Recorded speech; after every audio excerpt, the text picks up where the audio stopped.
The Book of Deuteronomy, Chapter 1. Introduction to Moses' First Address. These are the words that Moses spoke to all the people of Israel while they were in the wilderness east of the Jordan River. They were camped in the Jordan Valley near Suph, between Paran on one side and Tophel, Laban, Hazeroth, and Dizahab on the other. Normally, it takes only 11 days to travel from Mount Sinai to Kadesh Barnea going by way of Mount Seir. But 40 years after the Israelites left Egypt, on the first day of the 11th month, Moses addressed the people of Israel, telling them everything the Lord had commanded him to say. This took place after he had defeated King Sihon of the Amorites, who had ruled in Heshbon, and King Og of Bashan, who had ruled in Ashtaroth and Edrei. While the Israelites were in the land of Moab east of the Jordan River, Moses carefully explained the Lord's instructions as follows. The command to leave Sinai. When we were at Mount Sinai, the Lord our God said to us, "You have stayed at this mountain long enough. It is time to break camp and move on. Go to the hill country of the Amorites, and to all the neighboring regions, the Jordan Valley, the hill country, the western foothills, the Negev, and the coastal plain. Go to the land of the Canaanites and to Lebanon, and all the way to the great Euphrates River. Look, I am giving all this land to you. Go in and occupy it, for it is the land the Lord swore to give to your ancestors, Abraham, Isaac, and Jacob, and to all their descendants." Moses appoints leaders from each tribe. Moses continued, "At that time I told you, you are too great a burden for me to carry all by myself. The Lord your God has increased your population, making you as numerous as the stars. And may the Lord, the God of your ancestors, multiply you 1,000 times more and bless you as he promised. But you are such a heavy load to carry. How can I deal with all your problems and bickering? Choose some well-respected men from each tribe who are known for their wisdom and understanding, and I will appoint them as your leaders." Then you responded, "Your plan is a good one." So I took the wise and respected men you had selected from your tribes and appointed them to serve as judges and officials over you. Some were responsible for 1,000 people, some for 100, some for 50, and some for 10. At that time I instructed the judges, "You must hear the cases of your fellow Israelites and the foreigners living among you. Be perfectly fair in your decisions and impartial in your judgments. Hear the cases of those who are poor as well as those who are rich. Don't be afraid of anyone's anger, for the decision you make is God's decision. Bring me any cases that are too difficult for you, and I will handle them." At that time, I gave you instructions about everything you were to do. Scouts explore the land.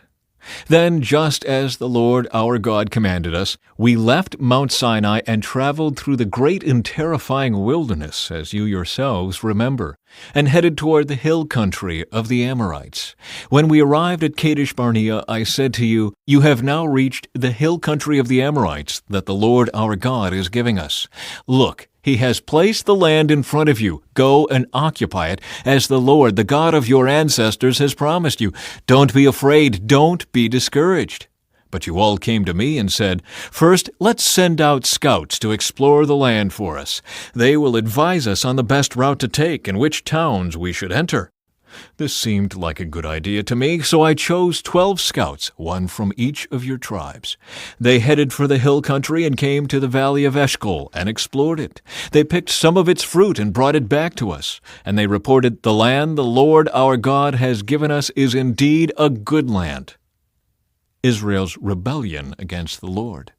But you rebelled against the command of the Lord your God and refused to go in. You complained in your tents and said, "The Lord must hate us. That's why He has brought us here from Egypt, to hand us over to the Amorites to be slaughtered.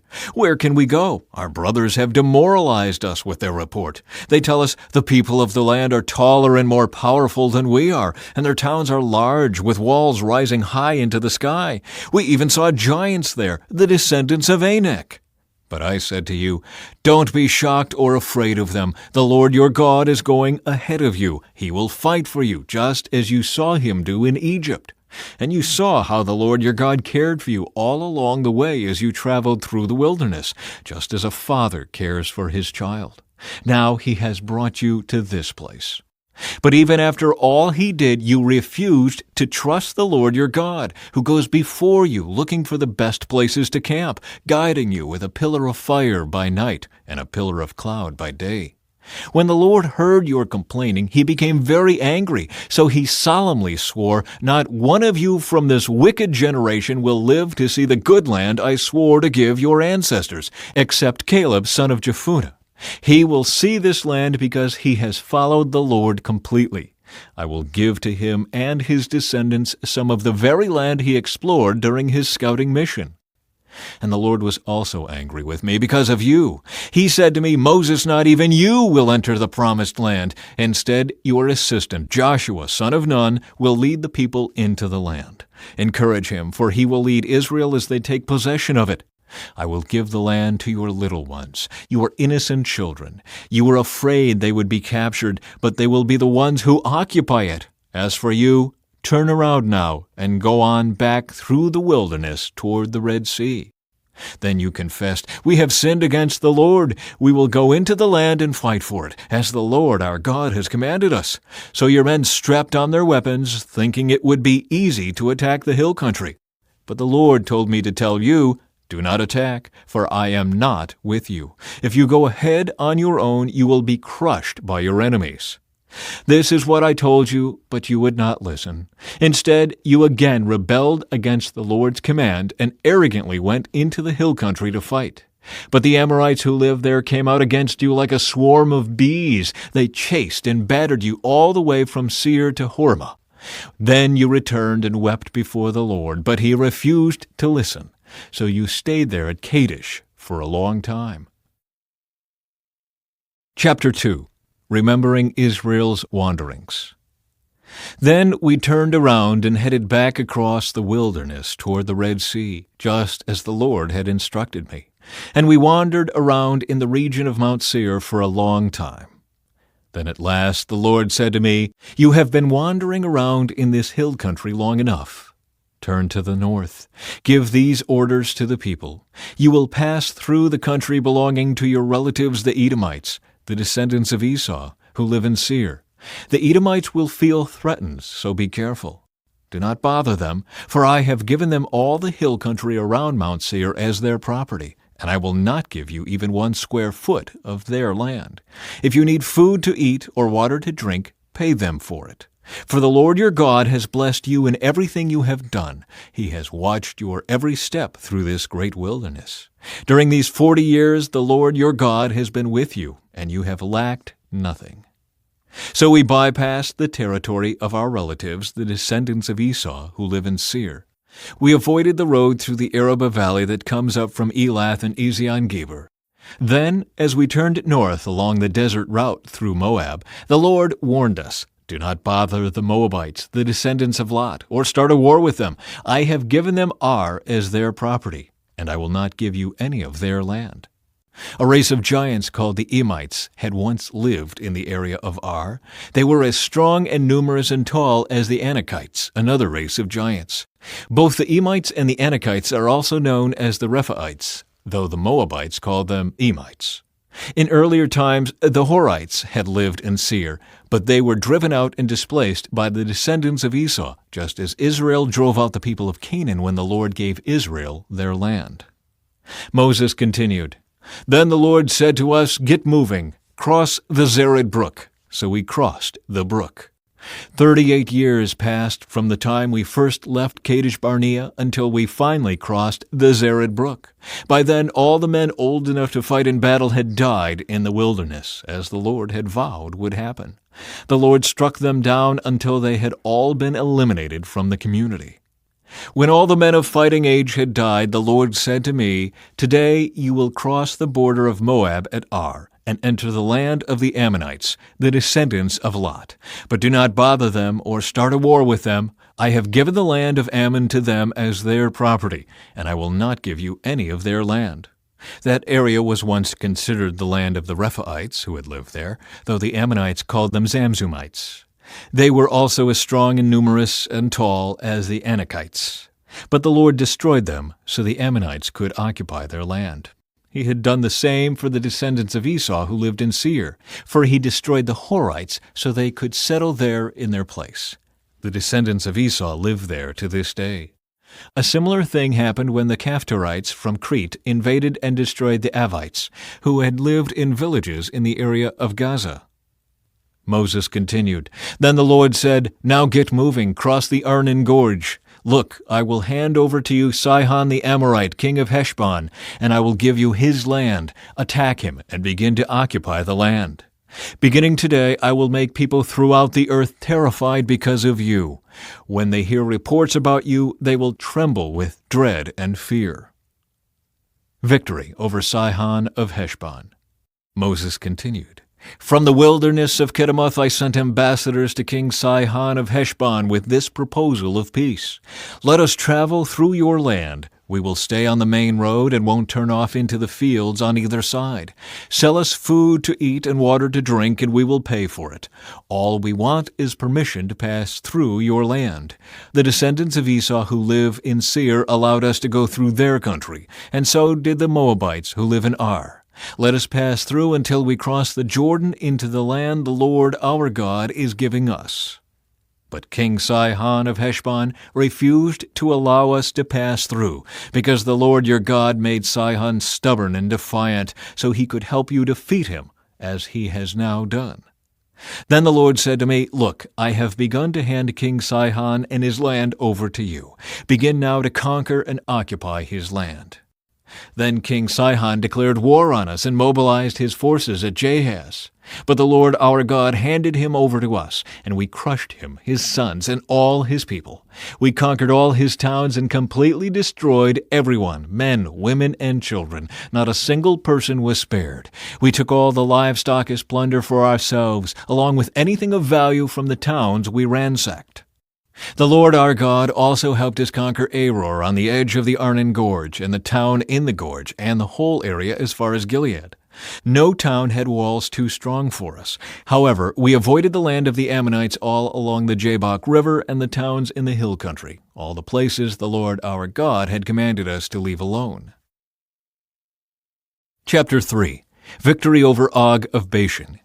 Next we turned and headed for the land of Bashan, where King Og and his entire army attacked us at Edrei.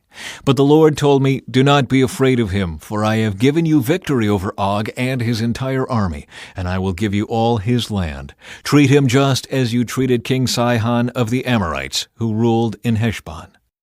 So the Lord our God handed King Og and all his people over to us, and we killed them all. Not a single person survived. We conquered all 60 of his towns, the entire Argob region in his kingdom of Bashan. Not a single town escaped our conquest. These towns were all fortified with high walls and barred gates. We also took many unwalled villages at the same time. We completely destroyed the kingdom of Bashan, just as we had destroyed King Sihon of Heshbon. We destroyed all the people in every town we conquered, men, women, and children alike. But we kept all the livestock for ourselves and took plunder from all the towns. So we took the land of the 2 Amorite kings east of the Jordan River, all the way from the Arnon Gorge to Mount Hermon. Mount Hermon is called Sirion by the Sidonians, and the Amorites call it Senir. We had now conquered all the cities on the plateau and all Gilead and Bashan, as far as the towns of Salecah and Edrei, which were part of Og's kingdom in Bashan. King Og of Bashan was the last survivor of the giant Rephaites. His bed was made of iron and was more than 13 feet long and 6 feet wide. It can still be seen in the Ammonite city of Rabbah. Land division east of the Jordan. When we took possession of this land, I gave to the tribes of Reuben and Gad the territory beyond Aror along the Arnon Gorge, plus half of the hill country of Gilead with its towns. Then I gave the rest of Gilead and all of Bashan, Og's former kingdom, to the half-tribe of Manasseh. This entire Argob region of Bashan used to be known as the land of the Rephaites. Jair, a leader from the tribe of Manasseh, conquered the whole Argob region in Bashan, all the way to the border of the Geshurites and Maacathites. Jair renamed this region after himself, calling it the towns of Jair, as it is still known today.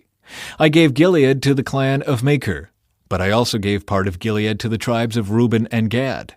The area I gave them extended from the middle of the Arnon Gorge in the south to the Jabbok River on the Ammonite frontier. They also received the Jordan Valley, all the way from the Sea of Galilee down to the Dead Sea, with the Jordan River serving as the western boundary. To the east were the slopes of Pisgah. At that time I gave this command to the tribes that would live east of the Jordan. Although the Lord your God has given you this land as your property, all your fighting men must cross the Jordan ahead of your Israelite relatives, armed and ready to assist them. Your wives, children, and numerous livestock, however, may stay behind in the towns I have given you. When the Lord has given security to the rest of the Israelites, as he has to you, and when they occupy the land the Lord your God is giving them across the Jordan River, then you may all return here to the land I have given you. Moses forbidden to enter the land. At that time I gave Joshua this charge. You have seen for yourself everything the Lord your God has done to these two kings. He will do the same to all the kingdoms on the west side of the Jordan. Do not be afraid of the nations there, for the Lord your God will fight for you. At that time I pleaded with the Lord and said, O sovereign Lord, you have only begun to show your greatness and the strength of your hand to me, your servant. Is there any God in heaven or on earth who can perform such great and mighty deeds as you do? Please let me cross the Jordan to see the wonderful land on the other side, the beautiful hill country and the Lebanon mountains. But the Lord was angry with me because of you, and he would not listen to me. That's enough, he declared. Speak of it no more. But go up to Pisgah Peak and look over the land in every direction. Take a good look, but you may not cross the Jordan River. Instead, commission Joshua and encourage and strengthen him, for he will lead the people across the Jordan. He will give them all the land you now see before you as their possession. So he stayed in the valley near Beth Peor. Chapter 4. Moses urges Israel to obey. And now, Israel, listen carefully to these decrees and regulations that I am about to teach you. Obey them so that you may live, so you may enter and occupy the land that the Lord, the God of your ancestors, is giving you. Do not add to or subtract from these commands I am giving you. Just obey the commands of the Lord your God that I am giving you. You saw for yourself what the Lord did to you at Baal Peor. There the Lord your God destroyed everyone who had worshipped Baal, the god of Peor. But all of you who were faithful to the Lord your God are still alive today, every one of you. Look, I now teach you these decrees and regulations just as the Lord my God commanded me, so that you may obey them in the land you are about to enter and occupy. Obey them completely, and you will display your wisdom and intelligence among the surrounding nations. When they hear all these decrees, they will exclaim, How wise and prudent are the people of this great nation! For what great nation has a God as near to them as the Lord our God is near to us whenever we call on him? And what great nation has decrees and regulations as righteous and fair as this body of instructions that I am giving you today? But watch out, be careful never to forget what you yourself have seen. Do not let these memories escape from your mind as long as you live, and be sure to pass them on to your children and grandchildren. Never forget the day when you stood before the Lord your God at Mount Sinai, where he told me, Summon the people before me, and I will personally instruct them. Then they will learn to fear me as long as they live, and they will teach their children to fear me also. You came near and stood at the foot of the mountain, while flames from the mountain shot into the sky. The mountain was shrouded in black clouds and deep darkness, and the Lord spoke to you from the heart of the fire. You heard the sound of his words, but didn't see his form. There was only a voice. He proclaimed his covenant, the 10 Commandments, which he commanded you to keep, and which he wrote on 2 stone tablets. It was at that time that the Lord commanded me to teach you his decrees and regulations so you would obey them in the land you are about to enter and occupy. A warning against idolatry. But be very careful. You did not see the Lord's form on the day he spoke to you from the heart of the fire at Mount Sinai. So do not corrupt yourselves by making an idol in any form, whether of a man or a woman, an animal on the ground, a bird in the sky, a small animal that scurries along the ground, or a fish in the deepest sea. And when you look up into the sky and see the sun, moon, and stars, all the forces of heaven, don't be seduced into worshiping them. The Lord your God gave them to all the peoples of the earth. Remember that the Lord rescued you from the iron-smelting furnace of Egypt in order to make you his very own people and his special possession, which is what you are today. But the Lord was angry with me because of you. He vowed that I would not cross the Jordan River into the good land the Lord your God is giving you as your special possession. You will cross the Jordan to occupy the land, but I will not. Instead, I will die here on the east side of the river. So be careful not to break the covenant the Lord your God has made with you. Do not make idols of any shape or form, for the Lord your God has forbidden this. The Lord your God is a devouring fire. He is a jealous God. In the future, when you have children and grandchildren, and have lived in the land a long time, do not corrupt yourselves by making idols of any kind. This is evil in the sight of the Lord your God, and will arouse his anger. Today I call on heaven and earth as witnesses against you. If you break my covenant, you will quickly disappear from the land you are crossing the Jordan to occupy. You will live there only a short time, then you will be utterly destroyed. For the Lord will scatter you among the nations where only a few of you will survive. There, in a foreign land, you will worship idols made from wood and stone, gods that neither see, nor hear, nor eat, nor smell. But from there you will search again for the Lord your God, and if you search for him with all your heart and soul, you will find him. In the distant future, when you are suffering all these things, you will finally return to the Lord your God and listen to what he tells you. For the Lord your God is a merciful God. He will not abandon you or destroy you or forget the solemn covenant he made with your ancestors. There is only one God.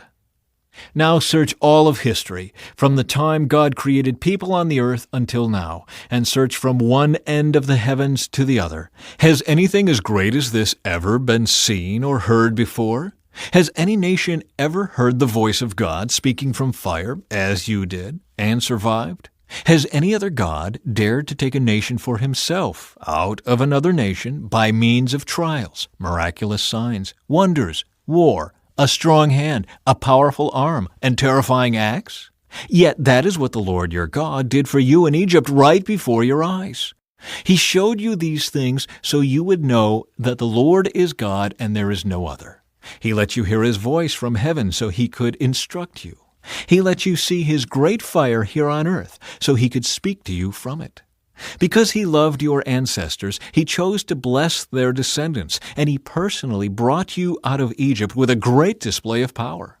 He drove out nations far greater than you, so he could bring you in and give you their land as your special possession, as it is today. So remember this and keep it firmly in mind. The Lord is God both in heaven and on earth, and there is no other. If you obey all the decrees and commands I am giving you today, all will be well with you and your children. I am giving you these instructions so you will enjoy a long life in the land the Lord your God is giving you for all time. Eastern Cities of Refuge. Then Moses set apart 3 cities of refuge east of the Jordan River. Anyone who killed another person unintentionally without previous hostility could flee there to live in safety. These were the cities: Bezer on the wilderness plateau for the tribe of Reuben, Ramoth in Gilead for the tribe of Gad, Golan in Bashan for the tribe of Manasseh. Introduction to Moses' second address. This is the body of instruction that Moses presented to the Israelites. These are the laws, decrees, and regulations that Moses gave to the people of Israel when they left Egypt, and as they camped in the valley near Beth Peor east of the Jordan River. This land was formerly occupied by the Amorites under King Sihon, who ruled from Heshbon. But Moses and the Israelites destroyed him and his people when they came up from Egypt. Israel took possession of his land and that of King Og of Bashan, the two Amorite kings east of the Jordan. So Israel conquered the entire area from Aror at the edge of the Arnon Gorge all the way to Mount Sirion, also called Mount Hermon. And they conquered the eastern bank of the Jordan River as far south as the Dead Sea below the slopes of Pisgah. Chapter 5. 10 Commandments for the Covenant Community. Moses called all the people of Israel together and said, "Listen carefully, Israel. Hear the decrees and regulations I am giving you today, so you may learn them and obey them. The Lord our God made a covenant with us at Mount Sinai. The Lord did not make this covenant with our ancestors, but with all of us who are alive today. At the mountain the Lord spoke to you face to face from the heart of the fire. I stood as an intermediary between you and the Lord, for you were afraid of the fire and did not want to approach the mountain. He spoke to me, and I passed his words on to you. This is what he said. I am the Lord your God, who rescued you from the land of Egypt, the place of your slavery. You must not have any other God but me. You must not make for yourself an idol of any kind, or an image of anything in the heavens, or on the earth, or in the sea. You must not bow down to them or worship them, for I, the Lord your God, am a jealous God who will not tolerate your affection for any other gods.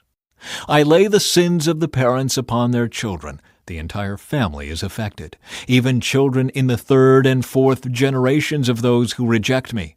But I lavish unfailing love for 1,000 generations on those who love me and obey my commands.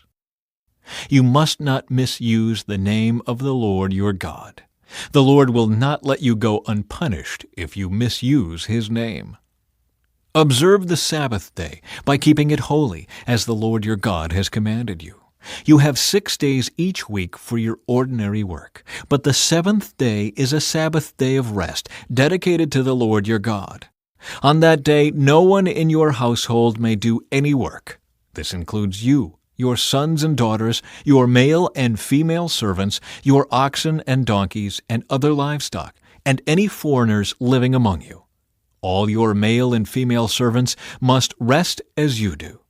Remember that you were once slaves in Egypt, but the Lord your God brought you out with his strong hand and powerful arm. That is why the Lord your God has commanded you to rest on the Sabbath day. Honor your father and mother, as the Lord your God commanded you. Then you will live a long, full life in the land the Lord your God is giving you. You must not murder. You must not commit adultery. You must not steal. You must not testify falsely against your neighbor.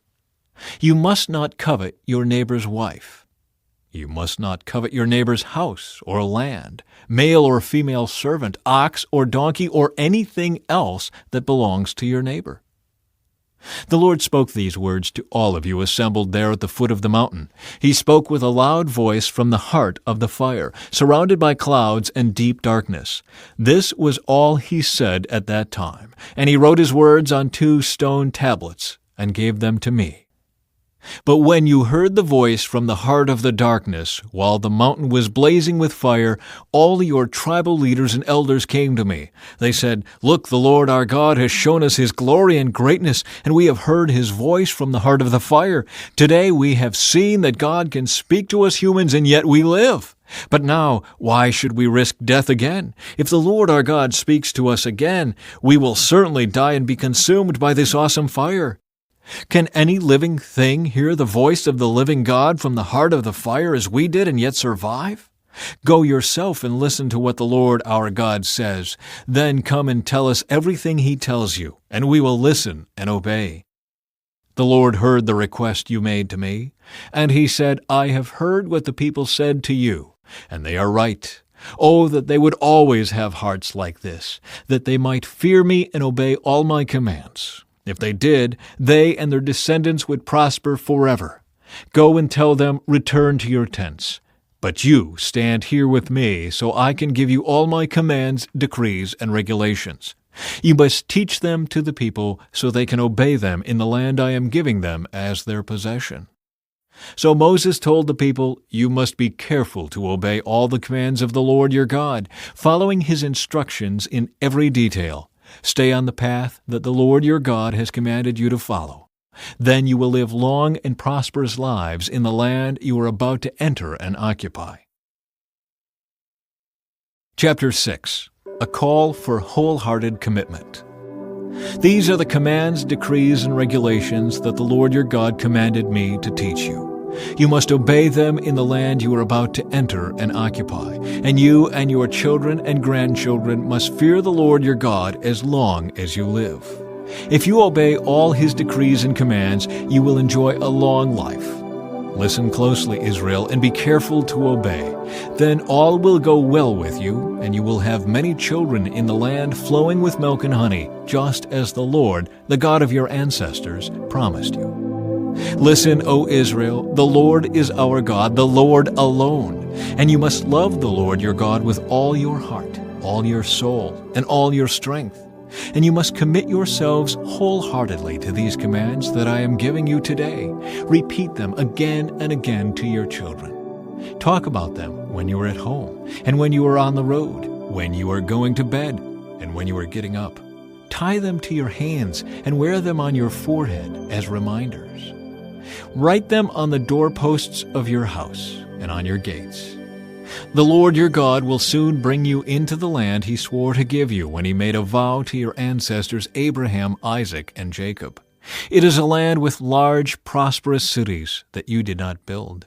The houses will be richly stocked with goods you did not produce. You will draw water from cisterns you did not dig, and you will eat from vineyards and olive trees you did not plant. When you have eaten your fill in this land, be careful not to forget the Lord who rescued you from slavery in the land of Egypt. You must fear the Lord your God and serve Him. When you take an oath, you must use only His name. You must not worship any of the gods of neighboring nations, for the Lord your God who lives among you is a jealous God. His anger will flare up against you, and He will wipe you from the face of the earth. You must not test the Lord your God, as you did when you complained at Massah. You must diligently obey the commands of the Lord your God, all the laws and decrees He has given you. Do what is right and good in the Lord's sight, so all will go well with you. Then you will enter and occupy the good land that the Lord swore to give your ancestors.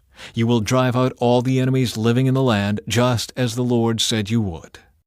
In the future, your children will ask you, "What is the meaning of these laws, decrees, and regulations that the Lord our God has commanded us to obey?"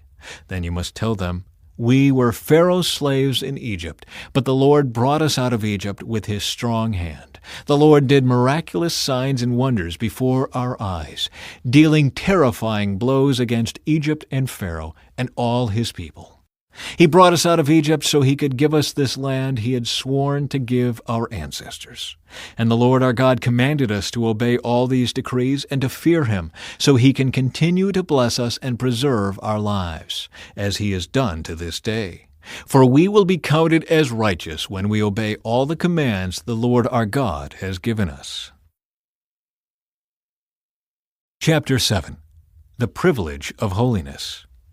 When the Lord your God brings you into the land you are about to enter and occupy, He will clear away many nations ahead of you: the Hittites, Girgashites, Amorites, Canaanites, Perizzites, Hivites, and Jebusites.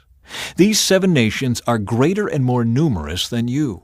When the Lord your God hands these nations over to you and you conquer them, you must completely destroy them.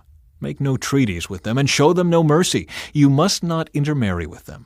Do not let your daughters and sons marry their sons and daughters, for they will lead your children away from me to worship other gods.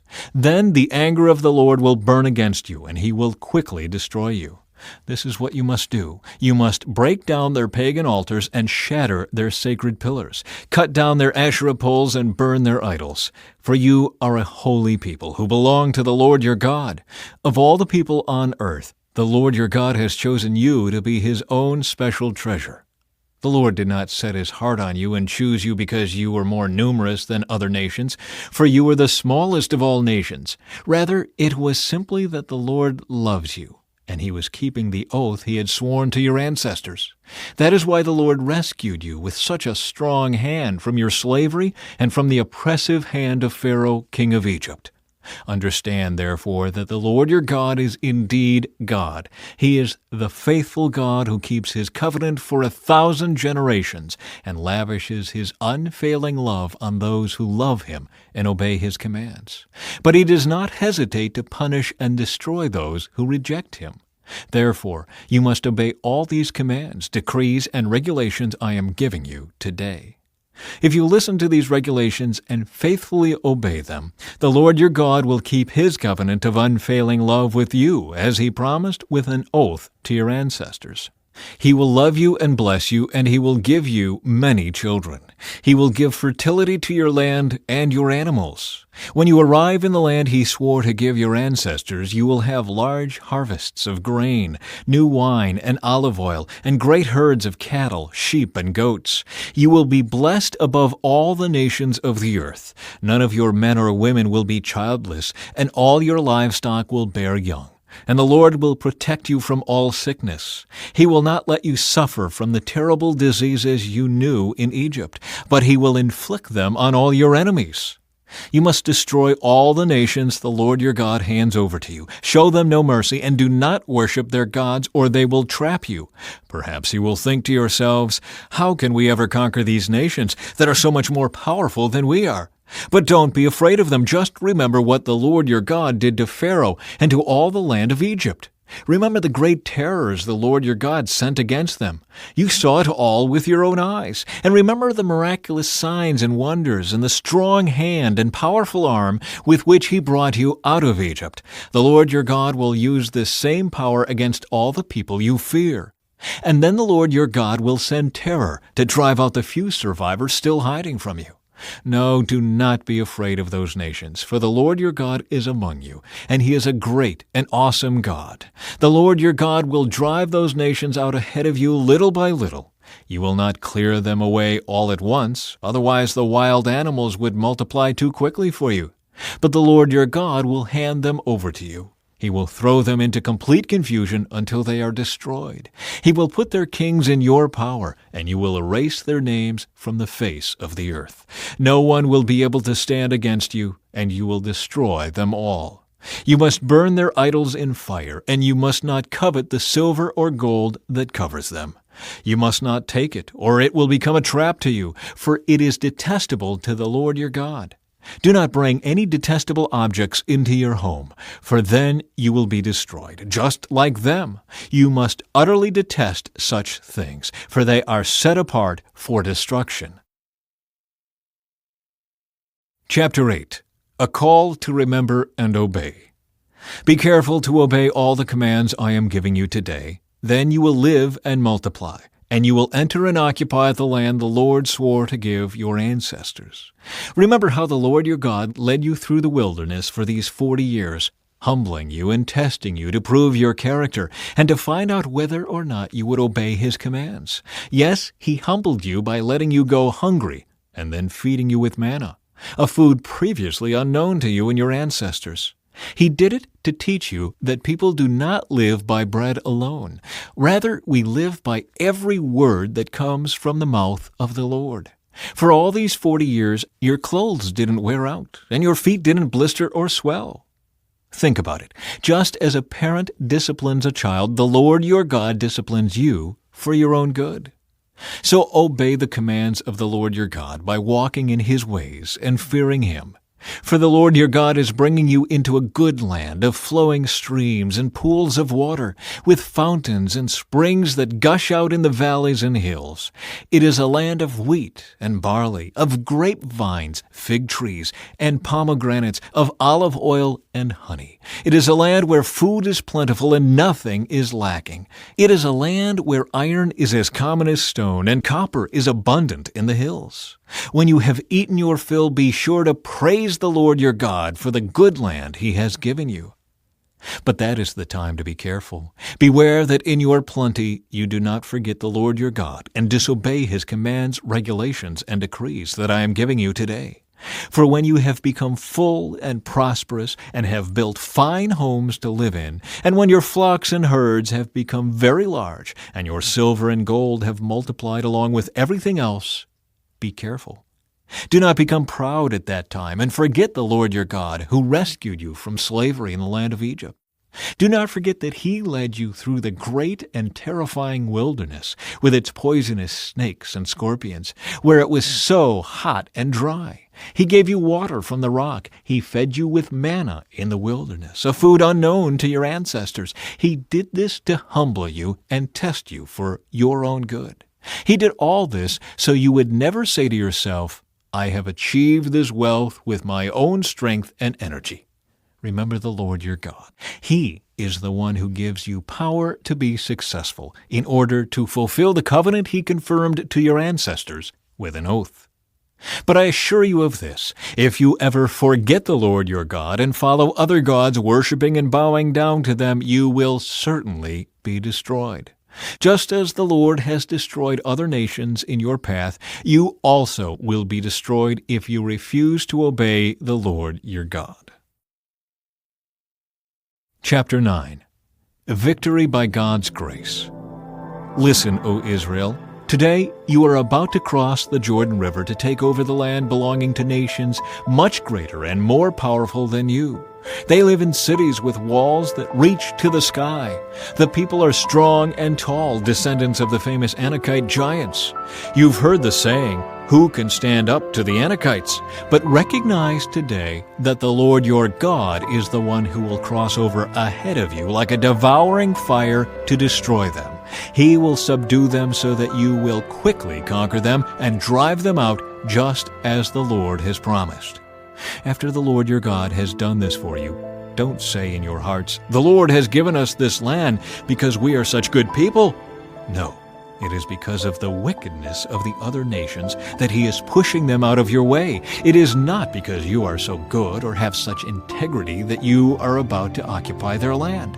The Lord your God will drive these nations out ahead of you only because of their wickedness, and to fulfill the oath He swore to your ancestors Abraham, Isaac, and Jacob. You must recognize that the Lord your God is not giving you this good land because you are good, for you are not. You are a stubborn people. Remembering the gold calf. Remember and never forget how angry you made the Lord your God out in the wilderness. From the day you left Egypt until now, you have been constantly rebelling against Him. Even at Mount Sinai, you made the Lord so angry He was ready to destroy you. This happened when I was on the mountain receiving the tablets of stone inscribed with the words of the covenant that the Lord had made with you. I was there for 40 days and 40 nights, and all that time I ate no food and drank no water. The Lord gave me the 2 tablets on which God had written with His own finger all the words He had spoken to you from the heart of the fire when you were assembled at the mountain. At the end of the 40 days and nights, the Lord handed me the 2 stone tablets inscribed with the words of the covenant. Then the Lord said to me, Get up, go down immediately, for the people you brought out of Egypt have corrupted themselves. How quickly they have turned away from the way I commanded them to live. They have melted gold and made an idol for themselves. The Lord also said to me, I have seen how stubborn and rebellious these people are. Leave me alone so I may destroy them and erase their name from under heaven. Then I will make a mighty nation of your descendants, a nation larger and more powerful than they are. So while the mountain was blazing with fire, I turned and came down, holding in my hands the 2 stone tablets inscribed with the terms of the covenant. There below me I could see that you had sinned against the Lord your God. You had melted gold and made a calf idol for yourselves. How quickly you had turned away from the path the Lord had commanded you to follow. So I took the stone tablets and threw them to the ground, smashing them before your eyes. Then, as before, I threw myself down before the Lord for 40 days and nights. I ate no bread and drank no water because of the great sin you had committed by doing what the Lord hated, provoking Him to anger. I feared that the furious anger of the Lord, which turned Him against you, would drive Him to destroy you. But again, He listened to me. The Lord was so angry with Aaron that He wanted to destroy him too. But I prayed for Aaron, and the Lord spared him. I took your sin, the calf you had made, and I melted it down in the fire and ground it into fine dust. Then I threw the dust into the stream that flows down the mountain. You also made the Lord angry at Taberah, Massa, and Kibroth-Hattaavah. And at Kadesh Barnea the Lord sent you out with this command, Go up and take over the land I have given you. But you rebelled against the command of the Lord your God and refused to put your trust in him or obey him. Yes, you have been rebelling against the Lord as long as I have known you. That is why I threw myself down before the Lord for 40 days and nights. For the Lord said he would destroy you. I prayed to the Lord and said, O sovereign Lord, do not destroy them. They are your own people. They are your special possession, whom you redeemed from Egypt by your mighty power and your strong hand. Please overlook the stubbornness and the awful sin of these people, and remember instead your servants Abraham, Isaac, and Jacob. If you destroy these people, the Egyptians will say, The Israelites died because the Lord wasn't able to bring them to the land he had promised to give them. Or they might say, He destroyed them because he hated them. He deliberately took them into the wilderness to slaughter them. But they are your people and your special possession, whom you brought out of Egypt by your great strength and powerful arm. Chapter 10. A New Copy of the Covenant. At that time the Lord said to me, Chisel out 2 stone tablets like the first ones. Also make a wooden ark, a sacred chest to store them in. Come up to me on the mountain, and I will write on the tablets the same words that were on the ones you smashed. Then place the tablets in the ark. So I made an ark of acacia wood and cut 2 stone tablets like the first 2. Then I went up the mountain with the tablets in my hand. Once again, the Lord wrote the 10 commandments on the tablets and gave them to me. They were the same words the Lord had spoken to you from the heart of the fire on the day you were assembled at the foot of the mountain. Then I turned and came down the mountain and placed the tablets in the ark of the covenant which I had made, just as the Lord commanded me, and the tablets are still there in the ark. The people of Israel set out from the wells of the people of Jacob and traveled to Mosera, where Aaron died and was buried. His son Eleazar ministered as high priest in his place. Then they journeyed to Gudgodah and from there to Jotbatha, a land with many brooks and streams. At that time the Lord set apart the tribe of Levi to carry the ark of the Lord's covenant and to stand before the Lord as his ministers and to pronounce blessings in his name. These are their duties to this day. That is why the Levites have no share of property or possession of land among the other Israelite tribes. The Lord himself is their special possession, as the Lord your God told them. As for me, I stayed on the mountain in the Lord's presence for 40 days and nights, as I had done the first time. And once again the Lord listened to my pleas and agreed not to destroy you. Then the Lord said to me, Get up and resume the journey, and lead the people to the land I swore to give to their ancestors, so they may take possession of it. A call to love and obedience. And now, Israel, what does the Lord your God require of you? He requires only that you fear the Lord your God, and live in a way that pleases him, and love him, and serve him with all your heart and soul. And you must always obey the Lord's commands and decrees that I am giving you today for your own good. Look, the highest heavens and the earth and everything in it all belong to the Lord your God. Yet the Lord chose your ancestors as the objects of his love, and he chose you, their descendants, above all other nations, as is evident today. Therefore, change your hearts and stop being stubborn. For the Lord your God is the God of gods and Lord of lords. He is the great God, the mighty and awesome God, who shows no partiality and cannot be bribed. He ensures that orphans and widows receive justice. He shows love to the foreigners living among you and gives them food and clothing. So you too must show love to foreigners, for you yourselves were once foreigners in the land of Egypt. You must fear the Lord your God and worship him and cling to him. Your oaths must be in his name alone. He alone is your God, the only one who is worthy of your praise, the one who has done these mighty miracles that you have seen with your own eyes. When your ancestors went down into Egypt, there were only 70 of them. But now the Lord your God has made you as numerous as the stars in the sky. Chapter 11. You must love the Lord your God and obey all His requirements, decrees, regulations, and commands.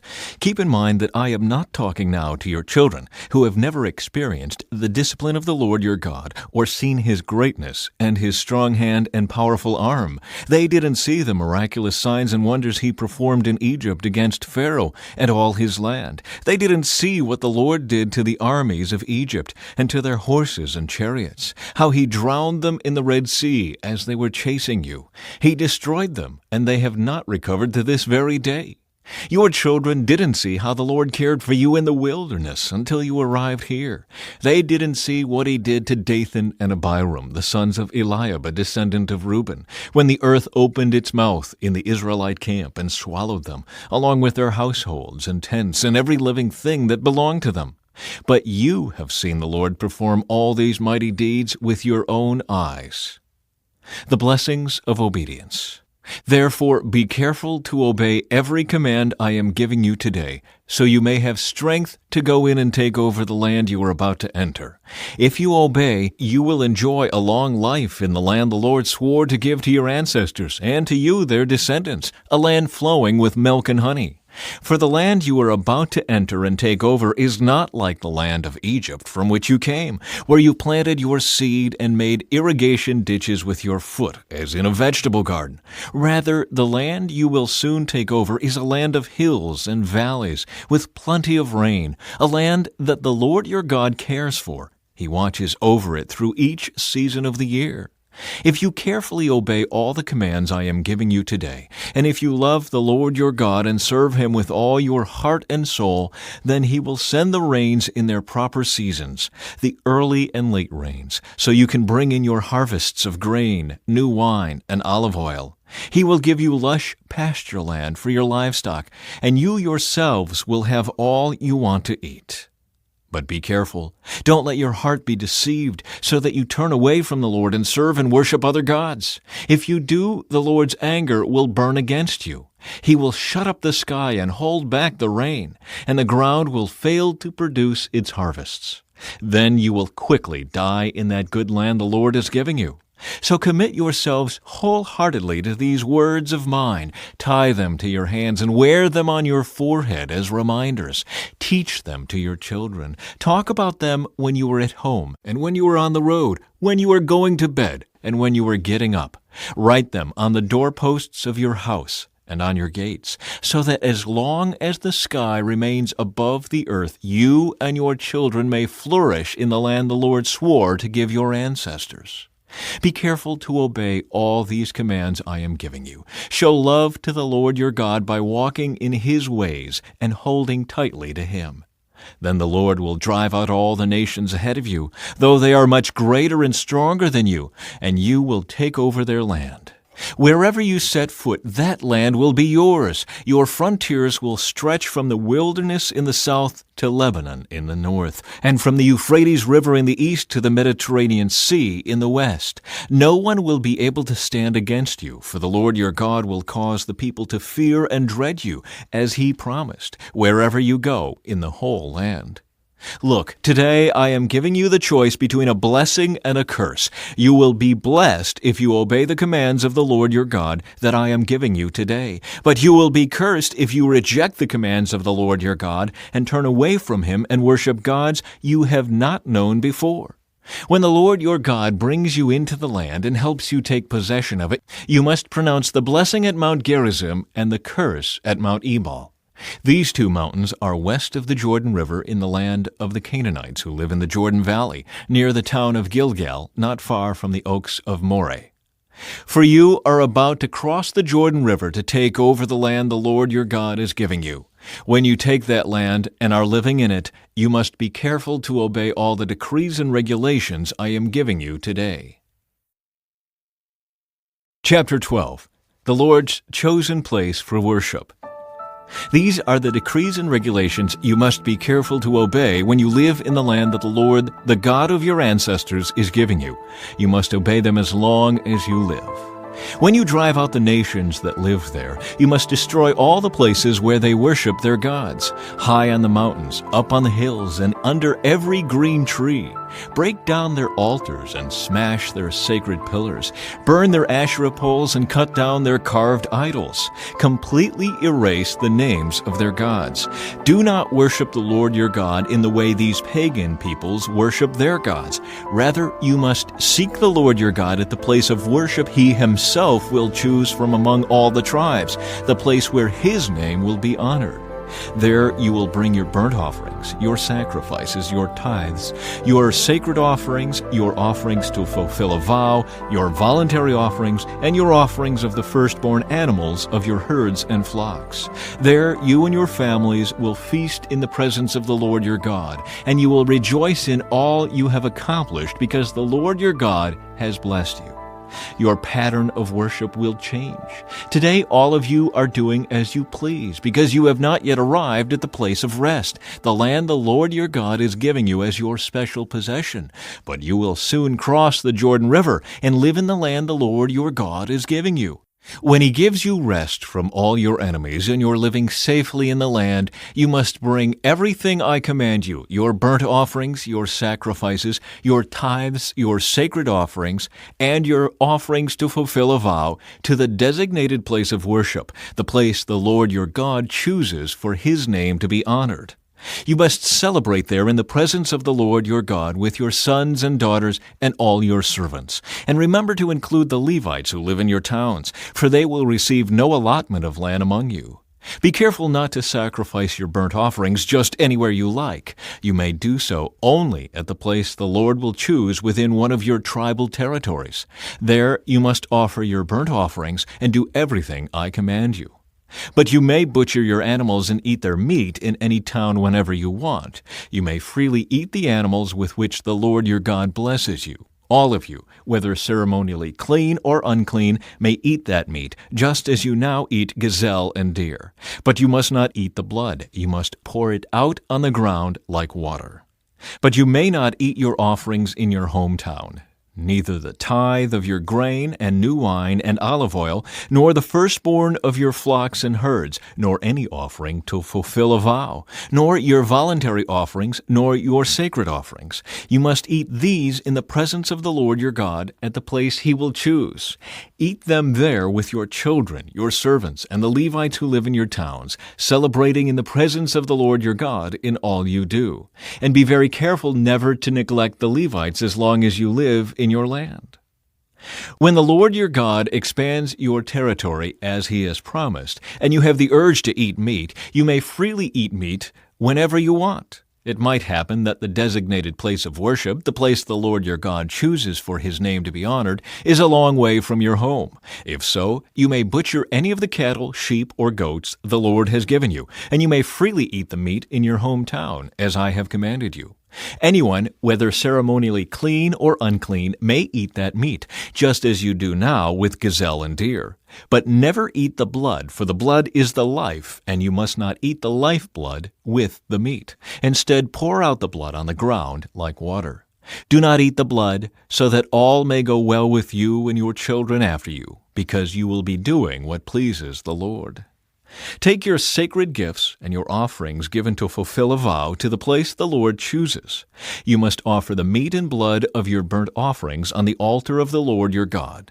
The blood of your other sacrifices must be poured out on the altar of the Lord your God, but you may eat the meat. Be careful to obey all my commands, so that all will go well with you and your children after you, because you will be doing what is good and pleasing to the Lord your God. When the Lord your God goes ahead of you and destroys the nations, and you drive them out and live in their land, do not fall into the trap of following their customs and worshiping their gods. Do not inquire about their gods, saying, "How do these nations worship their gods? I want to follow their example." You must not worship the Lord your God the way the other nations worship their gods, for they perform for their gods every detestable act that the Lord hates. They even burn their sons and daughters as sacrifices to their gods. So be careful to obey all the commands I give you. You must not add anything to them or subtract anything from them. Chapter 13. A warning against idolatry. Suppose there are prophets among you, or those who dream dreams about the future, and they promise you signs or miracles, and the predicted signs or miracles occur. If they then say, "Come, let us worship other gods, gods you have not known before," do not listen to them. The Lord your God is testing you to see if you truly love Him with all your heart and soul. Serve only the Lord your God and fear Him alone. Obey His commands, listen to His voice, and cling to Him.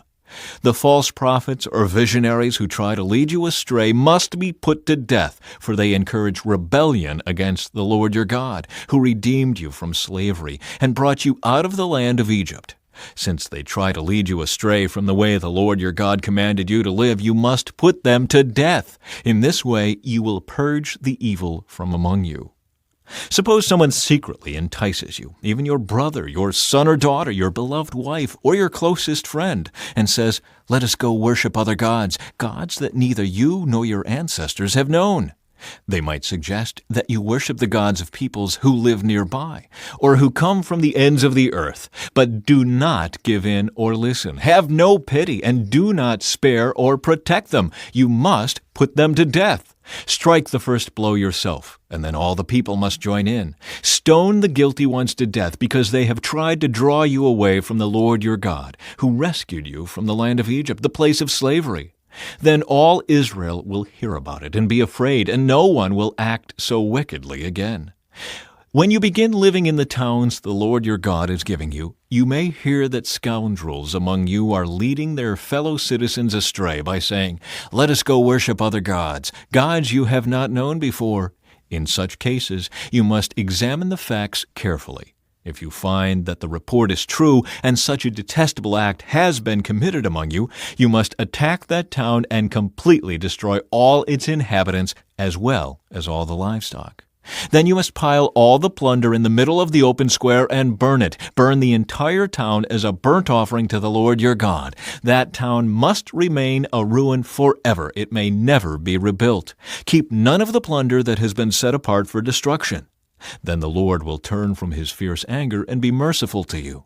He will have compassion on you and make you a large nation, just as He swore to your ancestors. The Lord your God will be merciful only if you listen to His voice and keep all His commands that I am giving you today, doing what pleases Him. Chapter 14. Ceremonially clean and unclean animals. Since you are the people of the Lord your God, never cut yourselves or shave the hair above your foreheads in mourning for the dead. You have been set apart as holy to the Lord your God, and He has chosen you from all the nations of the earth to be His own special treasure. You must not eat any detestable animals that are ceremonially unclean. These are the animals you may eat: the ox, the sheep, the goat, the deer, the gazelle, the roe deer, the wild goat, the addax, the antelope, and the mountain sheep. You may eat any animal that has completely split hooves and choose the cud. But if the animal doesn't have both, it may not be eaten. So you may not eat the camel, the hare, or the hyrax. They chew the cud, but do not have split hooves, so they are ceremonially unclean for you. And you may not eat the pig. It has split hooves, but does not chew the cud, so it is ceremonially unclean for you. You may not eat the meat of these animals or even touch their carcasses. Of all the marine animals, you may eat whatever has both fins and scales. You may not, however, eat marine animals that do not have both fins and scales. They are ceremonially unclean for you. You may eat any bird that is ceremonially clean. These are the birds you may not eat: the griffin vulture, the bearded vulture, the black vulture, the kite, the falcon, buzzards of all kinds, ravens of all kinds, the eagle owl, the short-eared owl, the seagull, hawks of all kinds, the little owl, the great owl, the barn owl, the desert owl, the Egyptian vulture, the cormorant, the stork, herons of all kinds, the hoopoe, and the bat. All winged insects that walk along the ground are ceremonially unclean for you and may not be eaten. But you may eat any winged bird or insect that is ceremonially clean. You must not eat anything that has died a natural death. You may give it to a foreigner living in your town, or you may sell it to a stranger, but do not eat it yourselves, for you are set apart as holy to the Lord your God. You must not cook a young goat in its mother's milk. The giving of tithes. You must set aside a tithe of your crops, 1/10 of all the crops you harvest each year. Bring this tithe to the designated place of worship, the place the Lord your God chooses for His name to be honored, and eat it there in His presence. This applies to your tithes of grain, new wine, olive oil, and the firstborn males of your flocks and herds. Doing this will teach you always to fear the Lord your God. Now, when the Lord your God blesses you with a good harvest, the place of worship He chooses for His name to be honored might be too far for you to bring the tithe.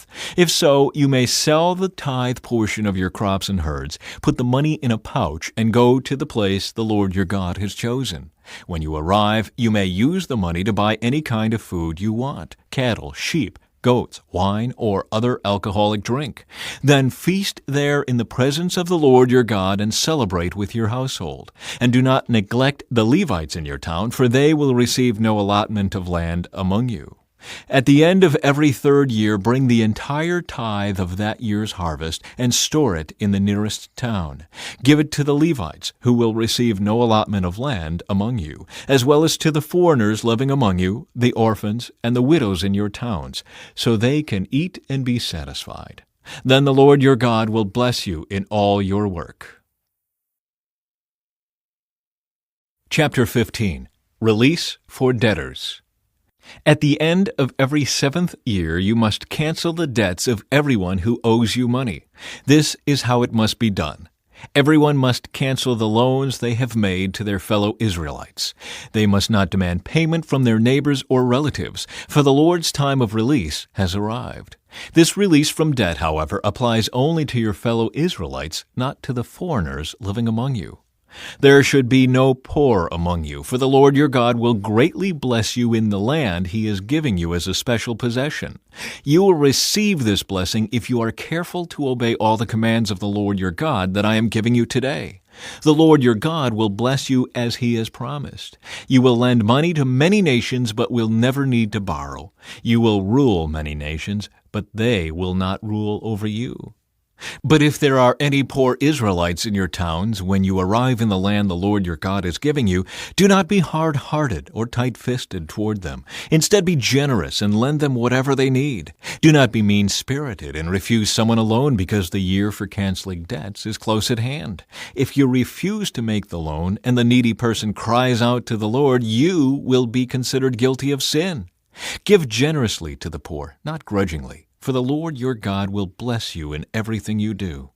There will always be some in the land who are poor. That is why I am commanding you to share freely with the poor and with other Israelites in need. Release for Hebrew slaves. If a fellow Hebrew sells himself or herself to be your servant and serves you for 6 years, in the 7th year you must set that servant free. When you release a male servant, do not send him away empty-handed. Give him a generous farewell gift from your flock, your threshing floor, and your winepress. Share with him some of the bounty with which the Lord your God has blessed you. Remember that you were once slaves in the land of Egypt, and the Lord your God redeemed you. That is why I am giving you this command. But suppose your servant says, I will not leave you, because he loves you and your family, and he has done well with you. In that case, take an awl and push it through his earlobe into the door. After that, he will be your servant for life, and do the same for your female servants. You must not consider it a hardship when you release your servants. Remember that for 6 years they have given you services worth double the wages of hired workers, and the Lord your God will bless you in all you do. Sacrificing firstborn male animals. You must set aside for the Lord your God all the firstborn males from your flocks and herds. Do not use the firstborn of your herds to work your fields, and do not shear the firstborn of your flocks. Instead, you and your family must eat these animals in the presence of the Lord your God each year at the place He chooses. But if this firstborn animal has any defect, such as lameness or blindness, or if anything else is wrong with it, you must not sacrifice it to the Lord your God. Instead, use it for food for your family in your hometown. Anyone, whether ceremonially clean or unclean, may eat it, just as anyone may eat a gazelle or deer. But you must not eat the blood. You must pour it out on the ground like water. Chapter 16. Passover and the Festival of Unleavened Bread. In honor of the Lord your God, celebrate the Passover each year in the early spring, in the month of Abib, for that was the month in which the Lord your God brought you out of Egypt by night. Your Passover sacrifice may be from either the flock or the herd, and it must be sacrificed to the Lord your God at the designated place of worship, the place he chooses for his name to be honored. Eat it with bread made without yeast. For 7 days the bread you eat must be made without yeast, as when you escaped from Egypt in such a hurry. Eat this bread, the bread of suffering, so that as long as you live, you will remember the day you departed from Egypt. Let no yeast be found in any house throughout your land for those 7 days. And when you sacrifice the Passover lamb on the evening of the first day, do not let any of the meat remain until the next morning. You may not sacrifice the Passover in just any of the towns that the Lord your God is giving you. You must offer it only at the designated place of worship, the place the Lord your God chooses for his name to be honored. Sacrifice it there in the evening as the sun goes down on the anniversary of your exodus from Egypt. Roast the lamb and eat it in the place the Lord your God chooses. Then you may go back to your tents the next morning. For the next 6 days you may not eat any bread made with yeast. On the 7th day proclaim another holy day in honor of the Lord your God, and no work may be done on that day. The Festival of Harvest. Count off 7 weeks from when you first begin to cut the grain at the time of harvest. Then celebrate the Festival of Harvest to honor the Lord your God. Bring him a voluntary offering in proportion to the blessings you have received from him. This is a time to celebrate before the Lord your God at the designated place of worship he will choose for his name to be honored. Celebrate with your sons and daughters, your male and female servants, the Levites from your towns, and the foreigners, orphans, and widows who live among you. Remember that you were once slaves in Egypt, so be careful to obey all these decrees. The Festival of Shelters. You must observe the Festival of Shelters for 7 days at the end of the harvest season, after the grain has been threshed and the grapes have been pressed. This festival will be a happy time of celebrating with your sons and daughters, your male and female servants, and the Levites, foreigners, orphans, and widows from your towns. For 7 days you must celebrate this festival to honor the Lord your God at the place he chooses. For it is he who blesses you with bountiful harvests and gives you success in all your work. This festival will be a time of great joy for all. Each year, every man in Israel must celebrate these 3 festivals: the Festival of Unleavened Bread, the Festival of Harvest, and the Festival of Shelters. On each of these occasions, all men must appear before the Lord your God at the place he chooses, but they must not appear before the Lord without a gift for him. All must give as they are able, according to the blessings given to them by the Lord your God. Justice for the people. Appoint judges and officials for yourselves from each of your tribes in all the towns the Lord your God is giving you. They must judge the people fairly. You must never twist justice or show partiality. Never accept a bribe, for bribes blind the eyes of the wise and corrupt the decisions of the godly. Let true justice prevail, so you may live and occupy the land that the Lord your God is giving you. You must never set up a wooden Asherah pole beside the altar you build for the Lord your God, and never set up sacred pillars for worship, for the Lord your God hates them. Chapter 17. Never sacrifice sick or defective cattle, sheep, or goats to the Lord your God, for he detests such gifts. When you begin living in the towns the Lord your God is giving you, a man or woman among you might do evil in the sight of the Lord your God and violate the covenant. For instance, they might serve other gods or worship the sun, the moon, or any of the stars, the forces of heaven, which I have strictly forbidden. When you hear about it, investigate the matter thoroughly. If it is true that this detestable thing has been done in Israel, then the man or woman who has committed such an evil act must be taken to the gates of the town and stoned to death. But never put a person to death on the testimony of only one witness. There must always be 2 or 3 witnesses. The witnesses must throw the first stones, and then all the people may join in. In this way, you will purge the evil from among you. Suppose a case arises in a local court that is too hard for you to decide. For instance, whether someone is guilty of murder or only of manslaughter, or a difficult lawsuit, or a case involving different kinds of assault. Take such legal cases to the place the Lord your God will choose, and present them to the Levitical priests or the judge on duty at that time. They will hear the case and declare the verdict. You must carry out the verdict they announce and the sentence they prescribe at the place the Lord chooses. You must do exactly what they say. After they have interpreted the law and declared their verdict, the sentence they impose must be fully executed. Do not modify it in any way. Anyone arrogant enough to reject the verdict of the judge or of the priest who represents the Lord your God must die. In this way you will purge the evil from Israel. Then everyone else will hear about it and be afraid to act so arrogantly. Guidelines for a king. You are about to enter the land the Lord your God is giving you. When you take it over and settle there, you may think, we should select a king to rule over us, like the other nations around us.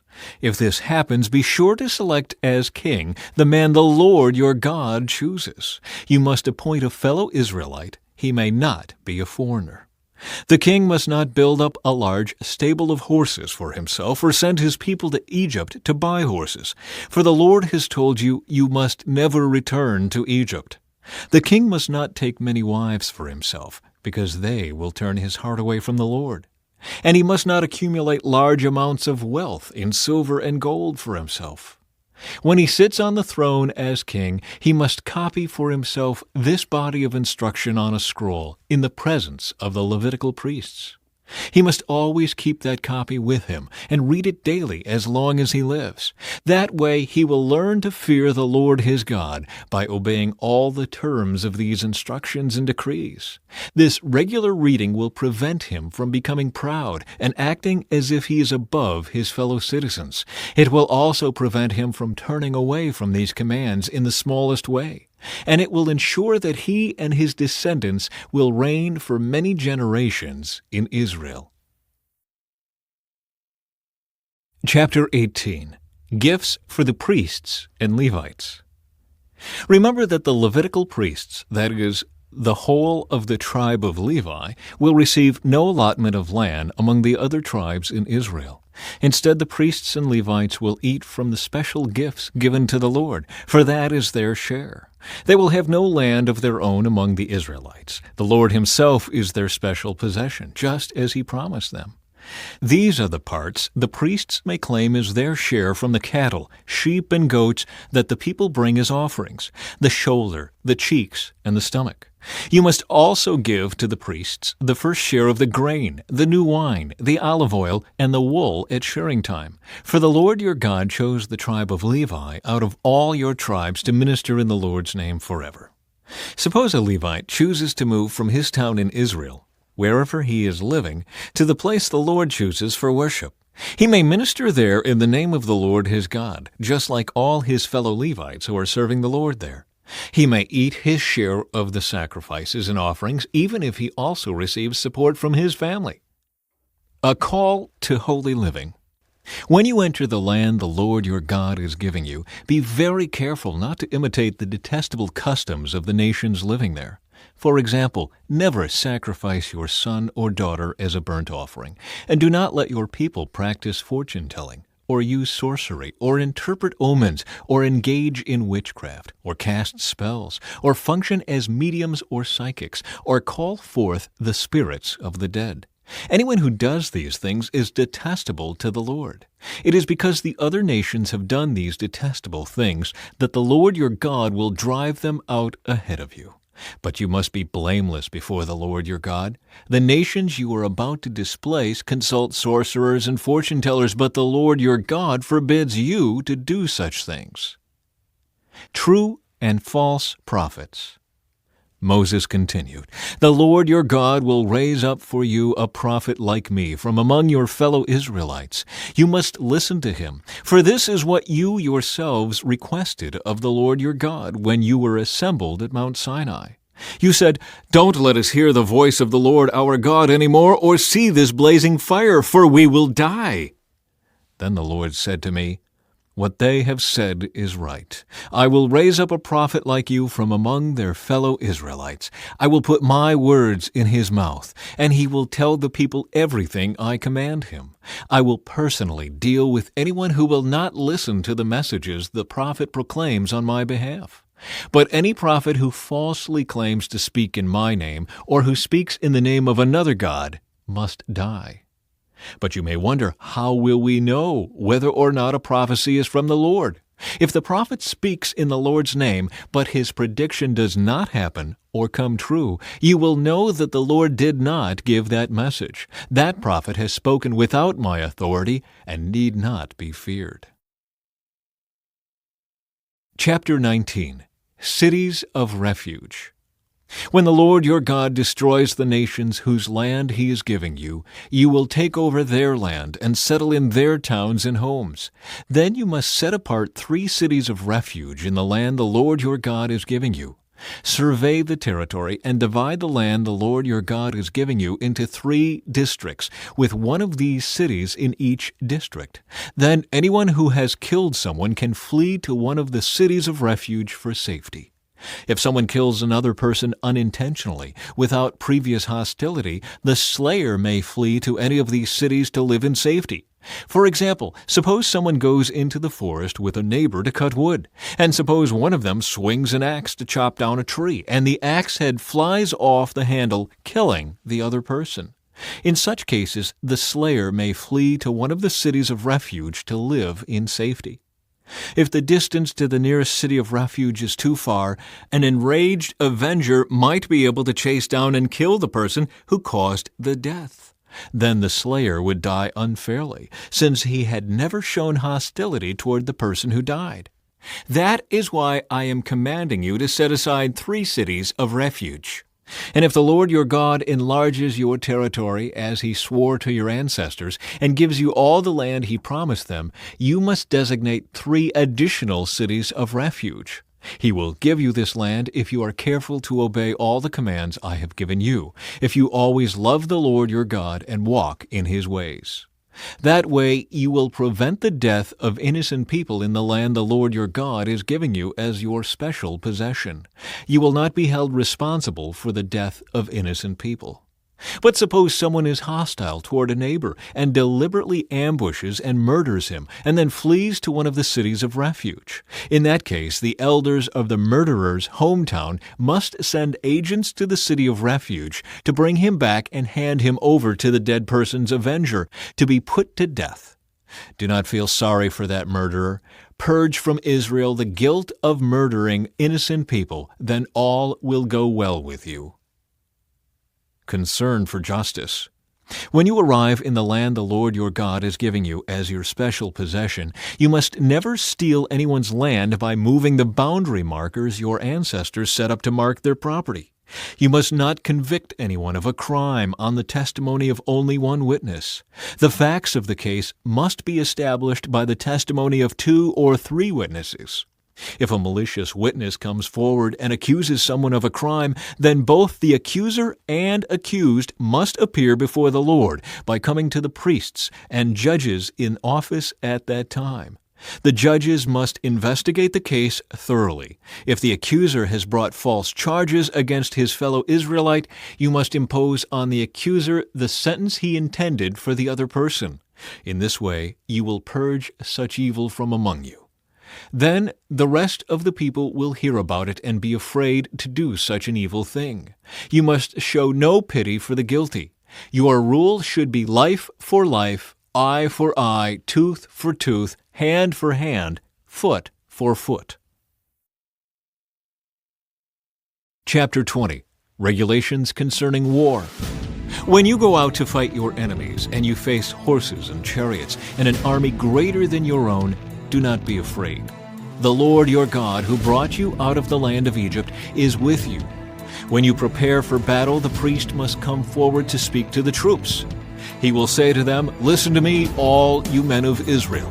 Do not be afraid as you go out to fight your enemies today. Do not lose heart or panic or tremble before them. For the Lord your God is going with you. He will fight for you against your enemies, and he will give you victory."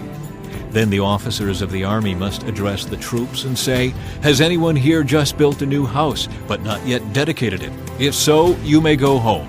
You might be killed in the battle and someone else would dedicate your house. Has anyone here just planted a vineyard, but not yet eaten any of its fruit? If so, you may go home. You might die in battle and someone else would eat the first fruit. Has anyone here just become engaged to a woman but not yet married her? Well, you may go home and get married. You might die in the battle and someone else would marry her."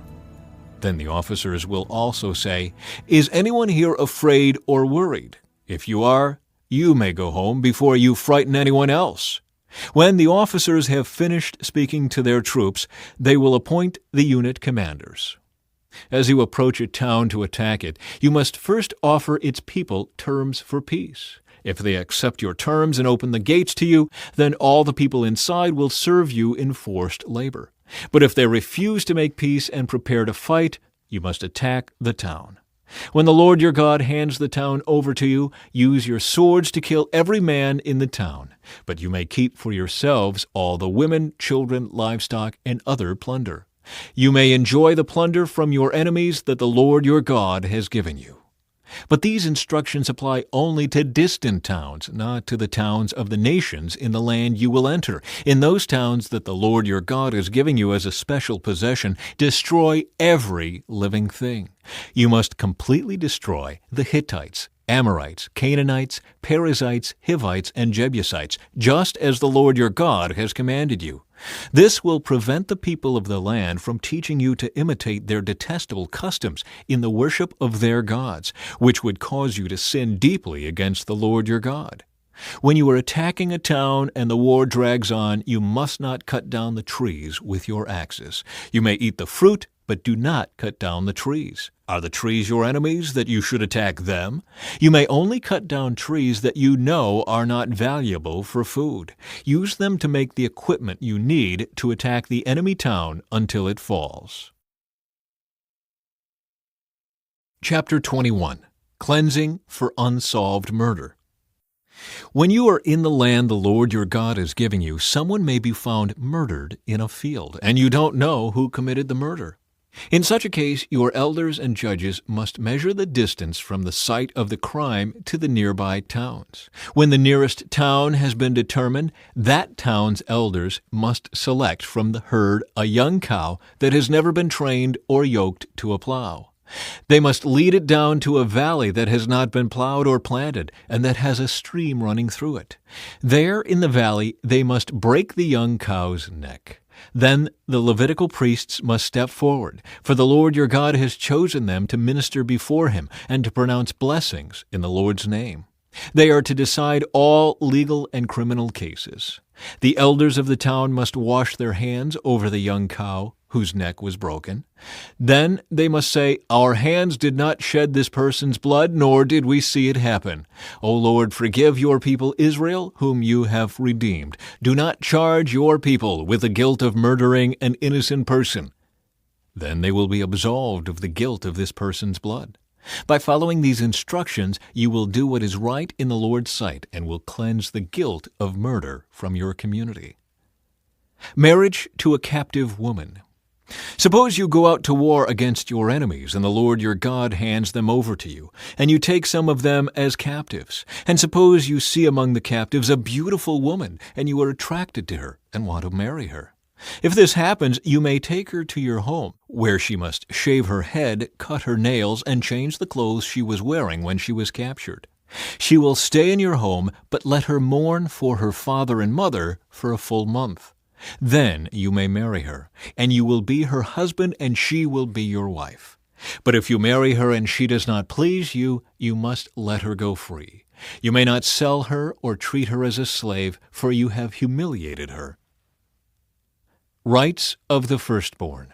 Suppose a man has 2 wives, but he loves one and not the other, and both have given him sons. And suppose the firstborn son is the son of the wife he does not love.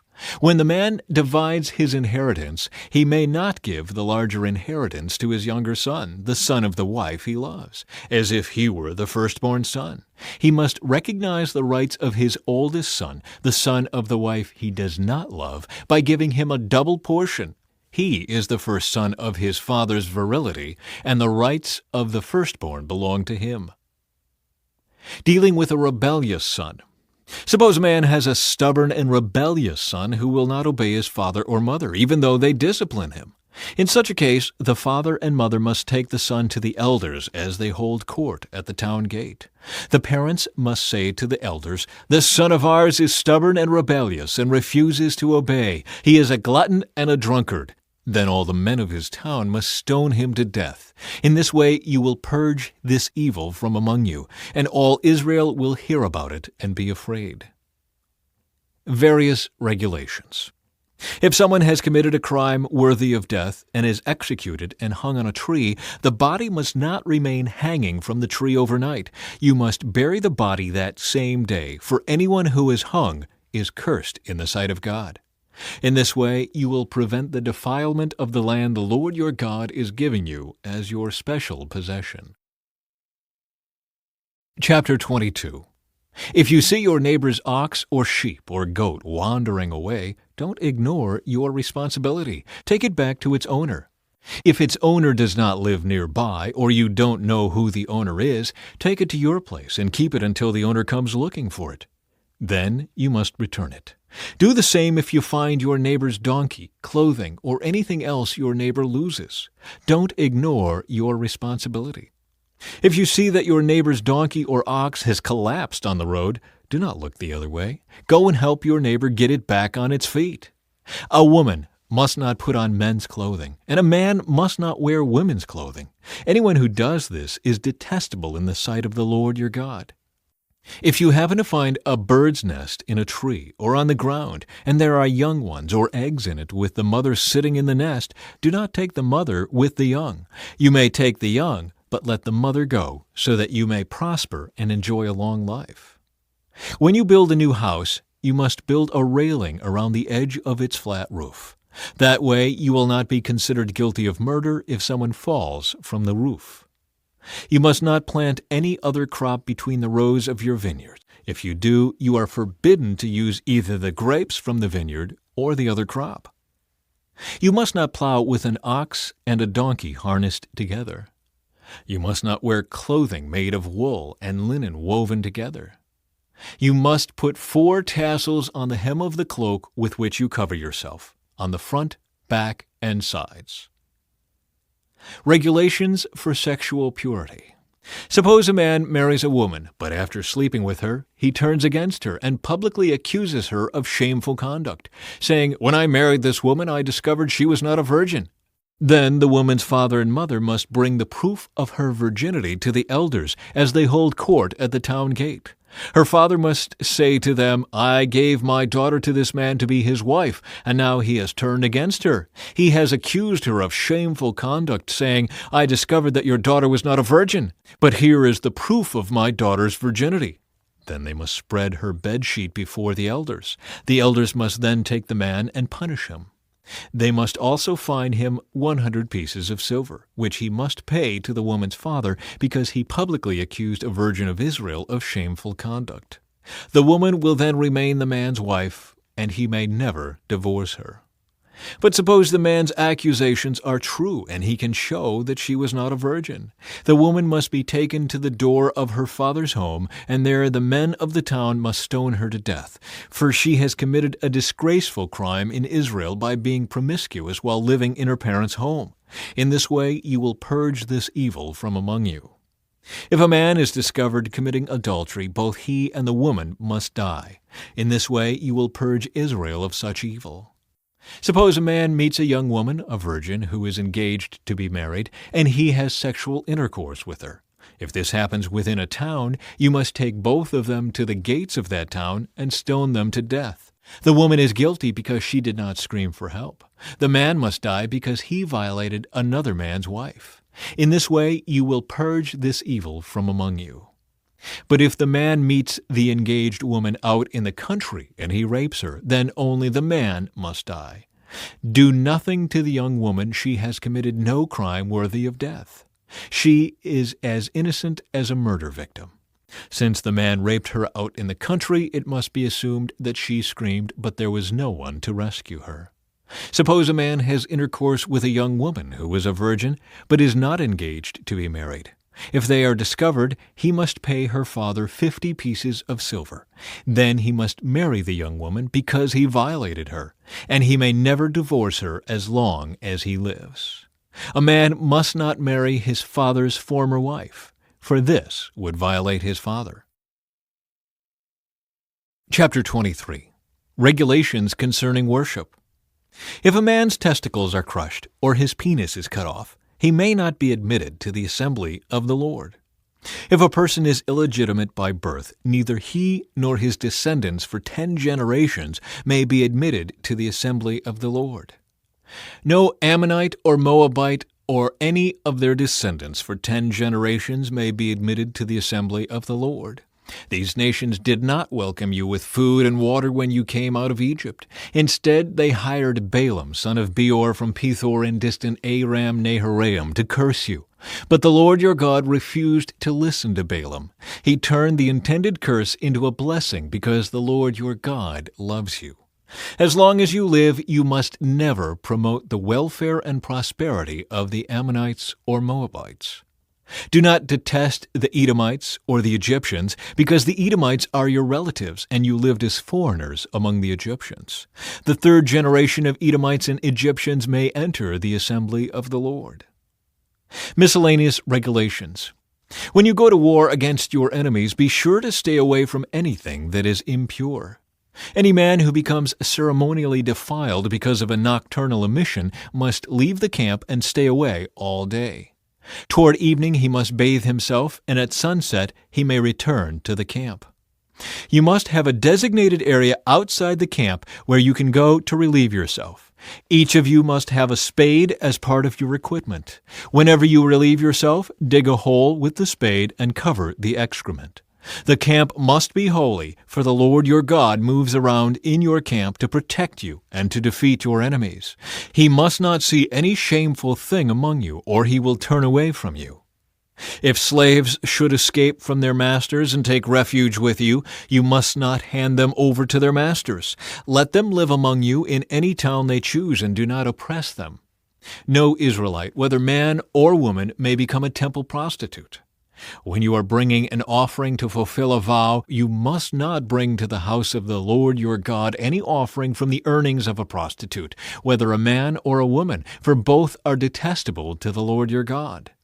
Do not charge interest on the loans you make to a fellow Israelite, whether you loan money or food or anything else. You may charge interest to foreigners, but you may not charge interest to Israelites, so that the Lord your God may bless you in everything you do in the land you are about to enter and occupy. When you make a vow to the Lord your God, be prompt in fulfilling whatever you promised him. For the Lord your God demands that you promptly fulfill all your vows, or you will be guilty of sin. However, it is not a sin to refrain from making a vow. But once you have voluntarily made a vow, be careful to fulfill your promise to the Lord your God. When you enter your neighbor's vineyard, you may eat your fill of grapes, but you must not carry any away in a basket. And when you enter your neighbor's field of grain, you may pluck the heads of grain with your hand, but you must not harvest it with a sickle. Chapter 24. Suppose a man marries a woman, but she does not please him. Having discovered something wrong with her, he writes her a letter of divorce, hands it to her, and sends her away from his house. When she leaves his house, she is free to marry another man. But if the second husband also turns against her and divorces her, or if he dies, the first husband may not marry her again, for she has been defiled. That would be detestable to the Lord. You must not bring guilt upon the land the Lord your God is giving you as a special possession. A newly married man must not be drafted into the army or be given any other official responsibilities. He must be free to spend 1 year at home, bringing happiness to the wife he has married. It is wrong to take a set of millstones, or even just the upper millstone, as security for a loan, for the owner uses it to make a living. If anyone kidnaps a fellow Israelite and treats him as a slave or sells him, the kidnapper must die. In this way, you will purge the evil from among you. In all cases involving serious skin diseases, be careful to follow the instructions of the Levitical priests. Obey all the commands I have given them. Remember what the Lord your God did to Miriam as you were coming from Egypt. If you lend anything to your neighbor, do not enter his house to pick up the item he is giving as security. You must wait outside while he goes in and brings it out to you. If your neighbor is poor and gives you his cloak as security for a loan, do not keep the cloak overnight. Return the cloak to its owner by sunset so he can stay warm through the night and bless you, and the Lord your God will count you as righteous. Never take advantage of poor and destitute laborers, whether they are fellow Israelites or foreigners living in your towns. You must pay them their wages each day before sunset because they are poor and are counting on it. If you don't, they might cry out to the Lord against you, and it would be counted against you as sin. Parents must not be put to death for the sins of their children, nor children for the sins of their parents. Those deserving to die must be put to death for their own crimes. True justice must be given to foreigners living among you and to orphans, and you must never accept a widow's garment as security for her debt. Always remember that you were slaves in Egypt and that the Lord your God redeemed you from your slavery. That is why I have given you this command. When you are harvesting your crops and forget to bring in a bundle of grain from your field, don't go back to get it. Leave it for the foreigners, orphans, and widows. Then the Lord your God will bless you in all you do. When you beat the olives from your olive trees, don't go over the boughs twice. Leave the remaining olives for the foreigners, orphans, and widows. When you gather the grapes in your vineyard, don't glean the vines after they are picked. Leave the remaining grapes for the foreigners, orphans, and widows. Remember that you were slaves in the land of Egypt. That is why I am giving you this command. Chapter 25. Suppose two people take a dispute to court, and the judges declare that one is right and the other is wrong. If the person in the wrong is sentenced to be flogged, the judge must command him to lie down and be beaten in his presence with the number of lashes appropriate to the crime. But never give more than 40 lashes. More than 40 lashes would publicly humiliate your neighbor. You must not muzzle an ox to keep it from eating as it treads out the grain. If two brothers are living together on the same property and one of them dies without a son, his widow may not be married to anyone from outside the family. Instead, her husband's brother should marry her and have intercourse with her to fulfill the duties of a brother-in-law. The first son she bears to him will be considered the son of the dead brother, so that his name will not be forgotten in Israel. But if the man refuses to marry his brother's widow, she must go to the town gate and say to the elders assembled there, "My husband's brother refuses to preserve his brother's name in Israel. He refuses to fulfill the duties of a brother-in-law by marrying me." The elders of the town will then summon him and talk with him. If he still refuses and says, "I don't want to marry her," the widow must walk over to him in the presence of the elders, pull his sandal from his foot, and spit in his face. Then she must declare, "This is what happens to a man who refuses to provide his brother with children." Ever afterward in Israel his family will be referred to as the family of the man whose sandal was pulled off. If two Israelite men get into a fight and the wife of one tries to rescue her husband by grabbing the testicles of the other man, you must cut off her hand. Show her no pity. You must use accurate scales when you weigh out merchandise, and you must use full and honest measures. Yes, always use honest weights and measures, so that you may enjoy a long life in the land the Lord your God is giving you. All who cheat with dishonest weights and measures are detestable to the Lord your God. Never forget what the Amalekites did to you as you came from Egypt. They attacked you when you were exhausted and weary, and they struck down those who were straggling behind. They had no fear of God. Therefore, when the Lord your God has given you rest from all your enemies in the land he is giving you as a special possession, you must destroy the Amalekites and erase their memory from under heaven. Never forget this. Chapter 26. Harvest Offerings and Tithes. When you enter the land the Lord your God is giving you as a special possession, and you have conquered it and settled there, put some of the first produce from each crop you harvest into a basket and bring it to the designated place of worship, the place the Lord your God chooses for his name to be honored. Go to the priest in charge at that time and say to him, "With this gift I acknowledge to the Lord your God that I have entered the land he swore to our ancestors he would give us." The priest will then take the basket from your hand and set it before the altar of the Lord your God. You must then say in the presence of the Lord your God, "My ancestor Jacob was a wandering Aramean who went to live as a foreigner in Egypt. His family arrived few in number, but in Egypt they became a large and mighty nation. When the Egyptians oppressed and humiliated us by making us their slaves, we cried out to the Lord, the God of our ancestors. He heard our cries and saw our hardship, toil, and oppression. So the Lord brought us out of Egypt with a strong hand and powerful arm, with overwhelming terror, and with miraculous signs and wonders. He brought us to this place and gave us this land flowing with milk and honey. And now, O Lord, I have brought you the first portion of the harvest you have given me from the ground." Then place the produce before the Lord your God, and bow to the ground in worship before him. Afterward, you may go and celebrate because of all the good things the Lord your God has given to you and your household. Remember to include the Levites and the foreigners living among you in the celebration. Every third year, you must offer a special tithe of your crops.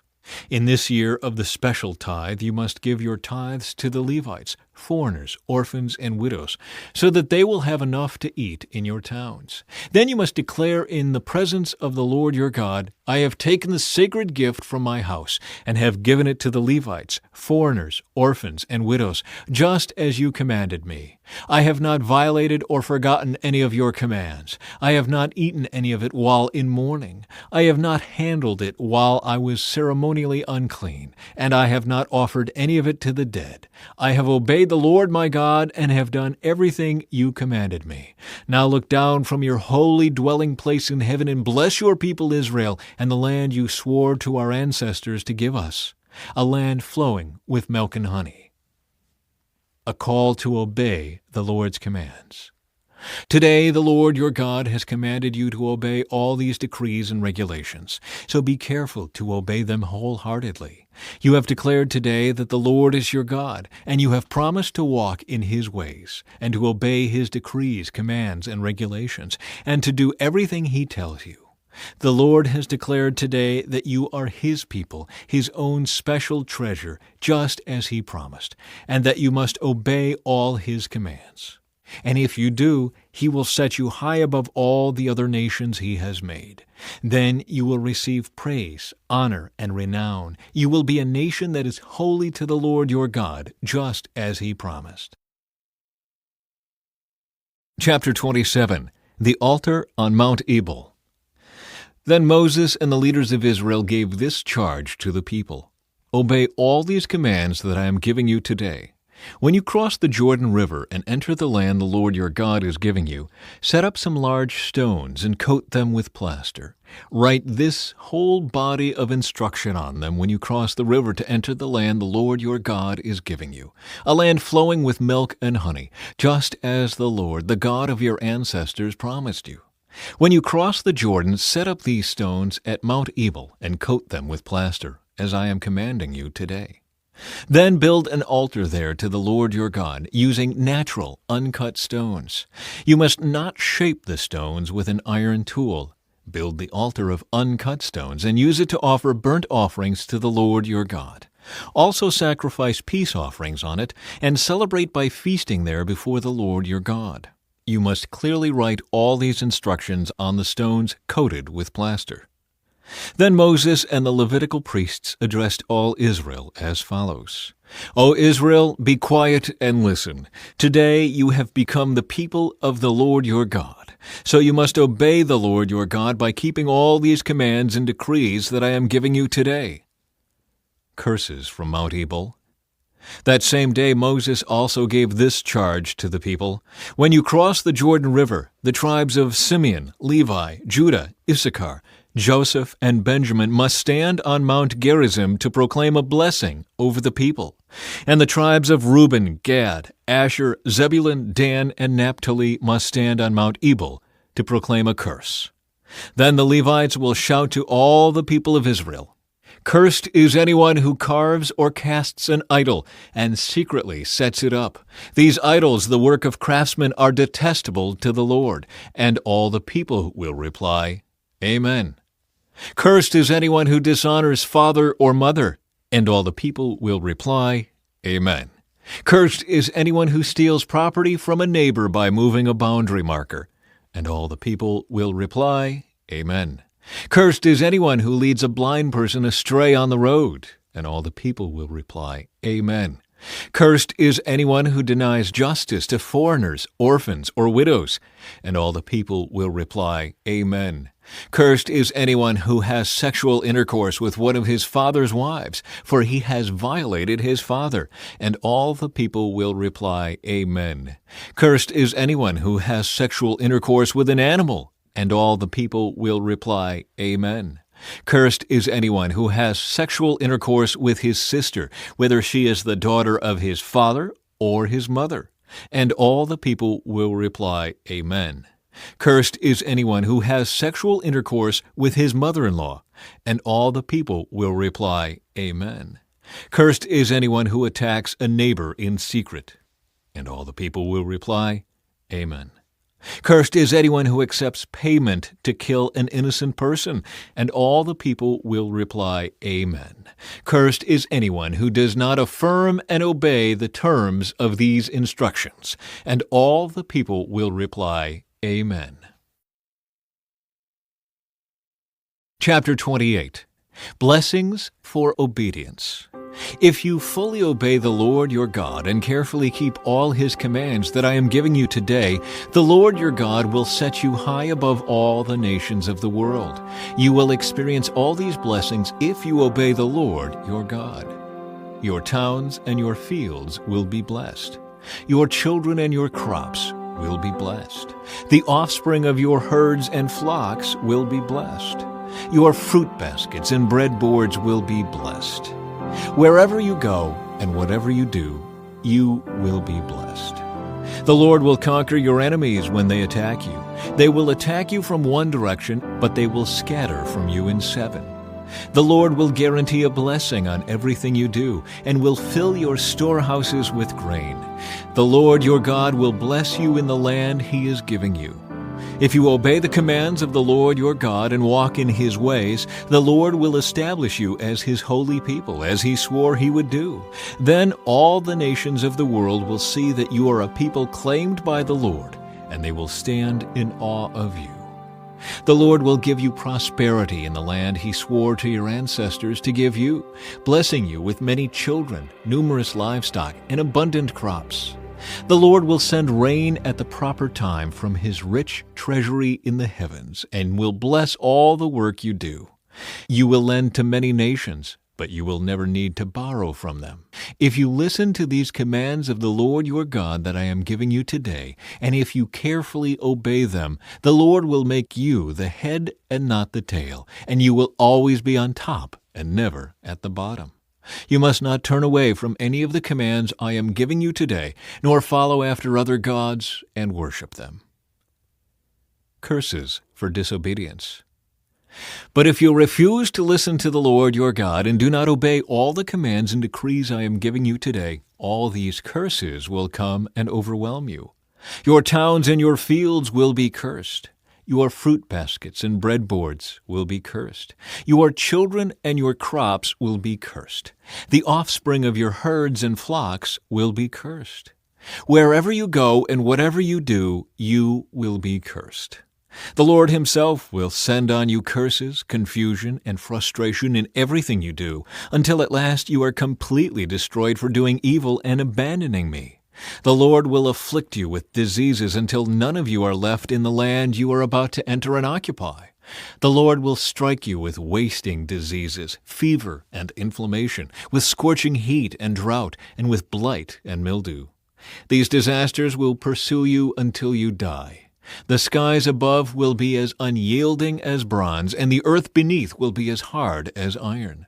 The Lord will change the rain that falls on your land into powder, and dust will pour down from the sky until you are destroyed. The Lord will cause you to be defeated by your enemies. You will attack your enemies from one direction, but you will scatter from them in 7. You will be an object of horror to all the kingdoms of the earth. Your corpses will be food for all the scavenging birds and wild animals, and no one will be there to chase them away.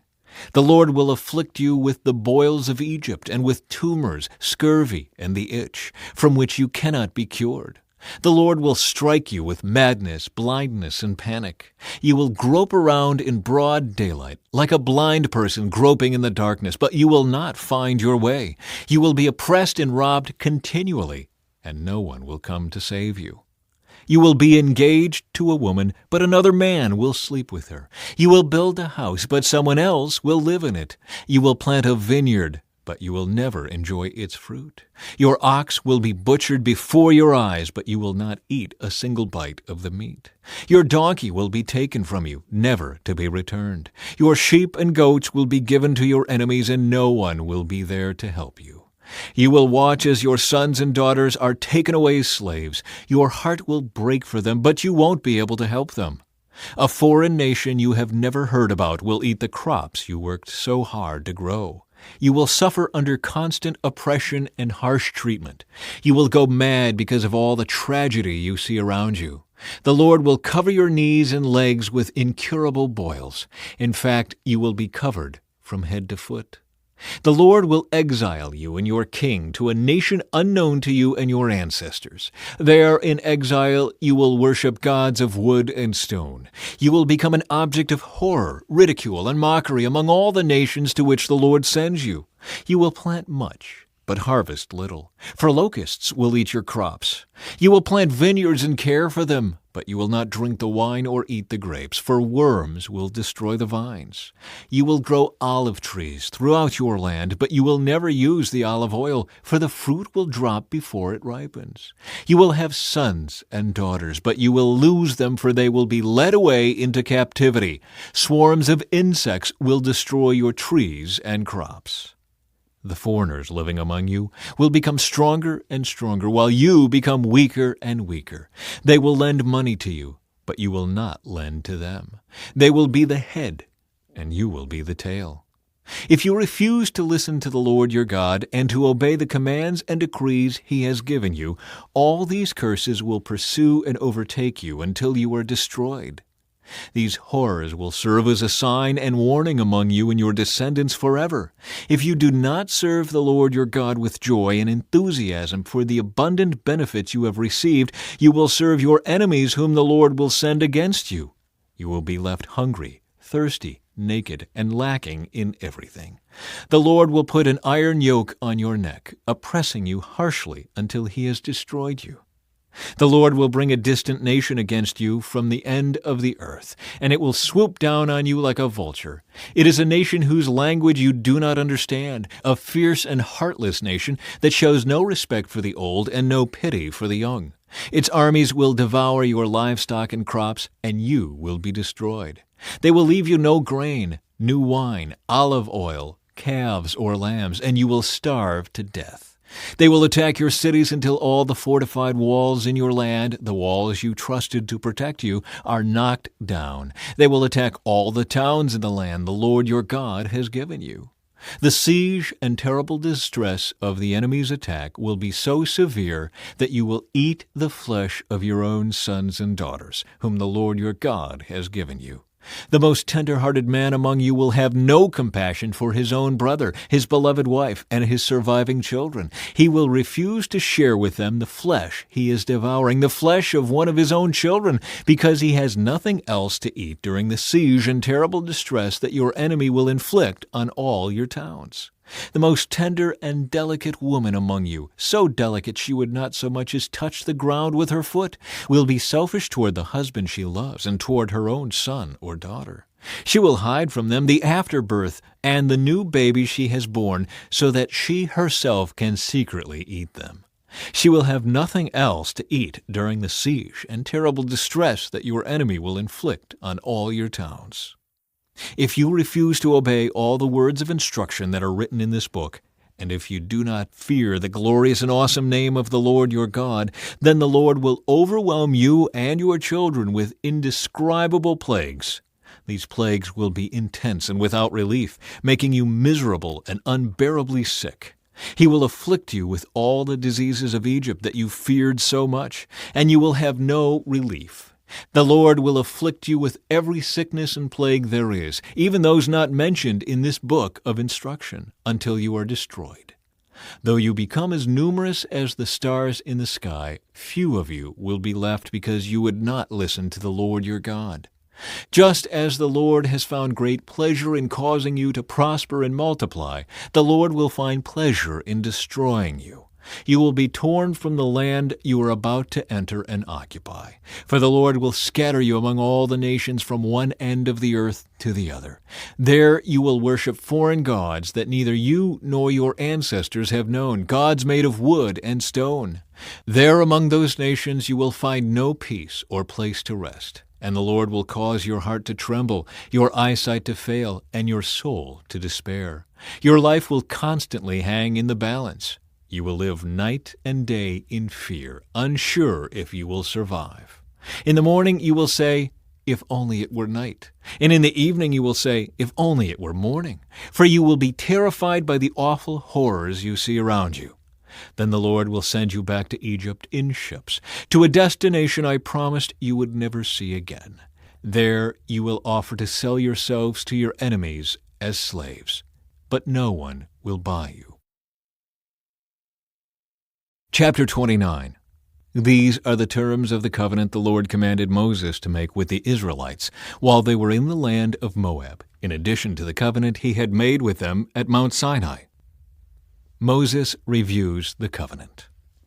Moses summoned all the Israelites and said to them, "You have seen with your own eyes everything the Lord did in the land of Egypt, to Pharaoh and to all his servants, and to his whole country, all the great tests of strength, the miraculous signs, and the amazing wonders. But to this day the Lord has not given you minds that understand, nor eyes that see, nor ears that hear. For 40 years I led you through the wilderness. Yet your clothes and sandals did not wear out. You ate no bread and drank no wine or other alcoholic drink, but he gave you food so you would know that he is the Lord your God. When we came here, King Sihon of Heshbon and King Og of Bashan came out to fight against us, but we defeated them. We took their land and gave it to the tribes of Reuben and Gad, and to the half-tribe of Manasseh as their grant of land. Therefore, obey the terms of this covenant so that you will prosper in everything you do. All of you, tribal leaders, elders, officers, all the men of Israel are standing today in the presence of the Lord your God. Your little ones and your wives are with you, as well as the foreigners living among you who chop your wood and carry your water.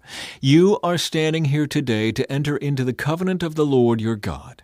The Lord is making this covenant, including the curses. By entering into the covenant today, he will establish you as his people and confirm that he is your God, just as he promised you, and as he swore to your ancestors, Abraham, Isaac, and Jacob.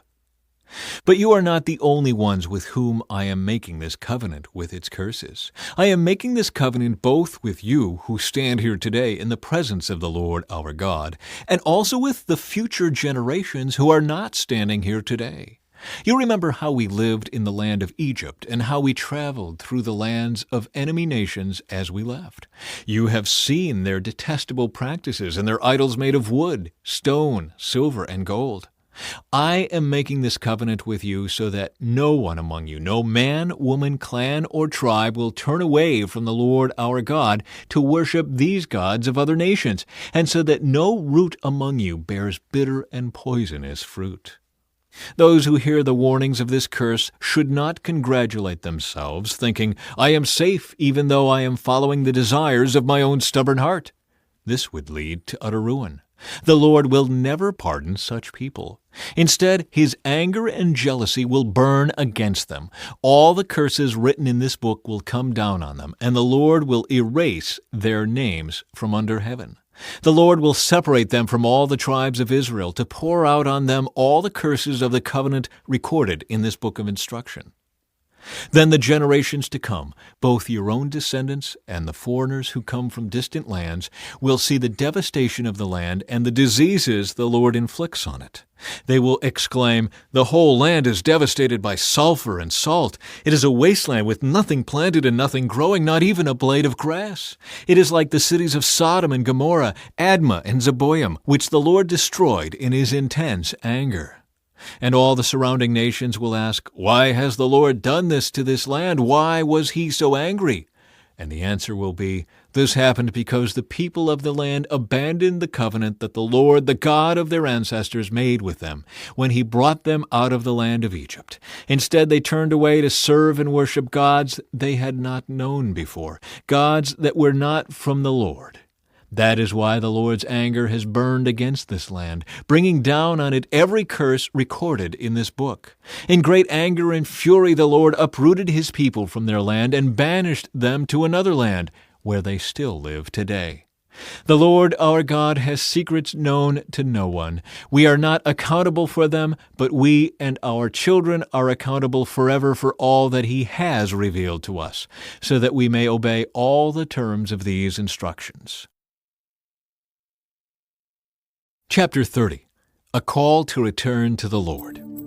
In the future, when you experience all these blessings and curses I have listed for you, and when you are living among the nations to which the Lord your God has exiled you, take to heart all these instructions.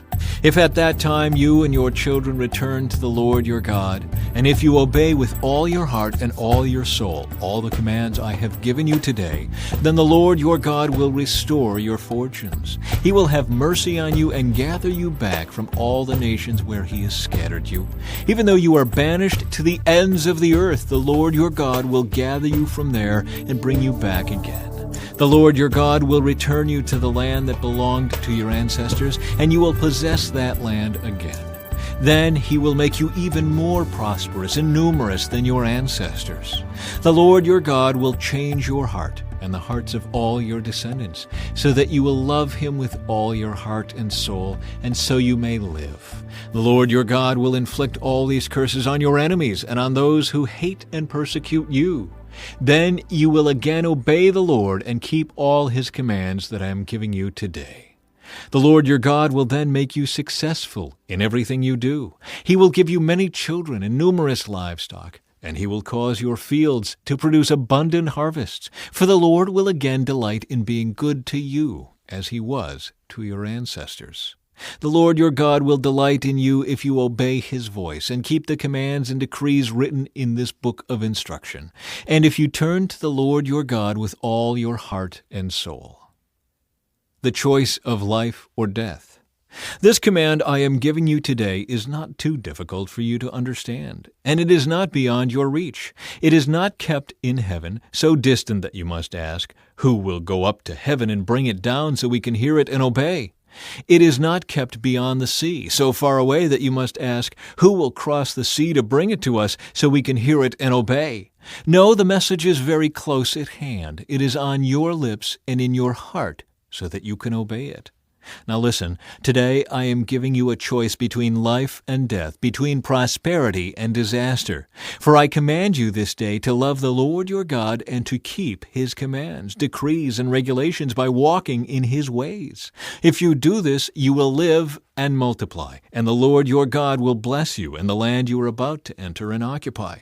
But if your heart turns away and you refuse to listen, and if you are drawn away to serve and worship other gods, then I warn you now that you will certainly be destroyed. You will not live a long, good life in the land you are crossing the Jordan to occupy. Today I have given you the choice between life and death, between blessings and curses. Now I call on heaven and earth to witness the choice you make.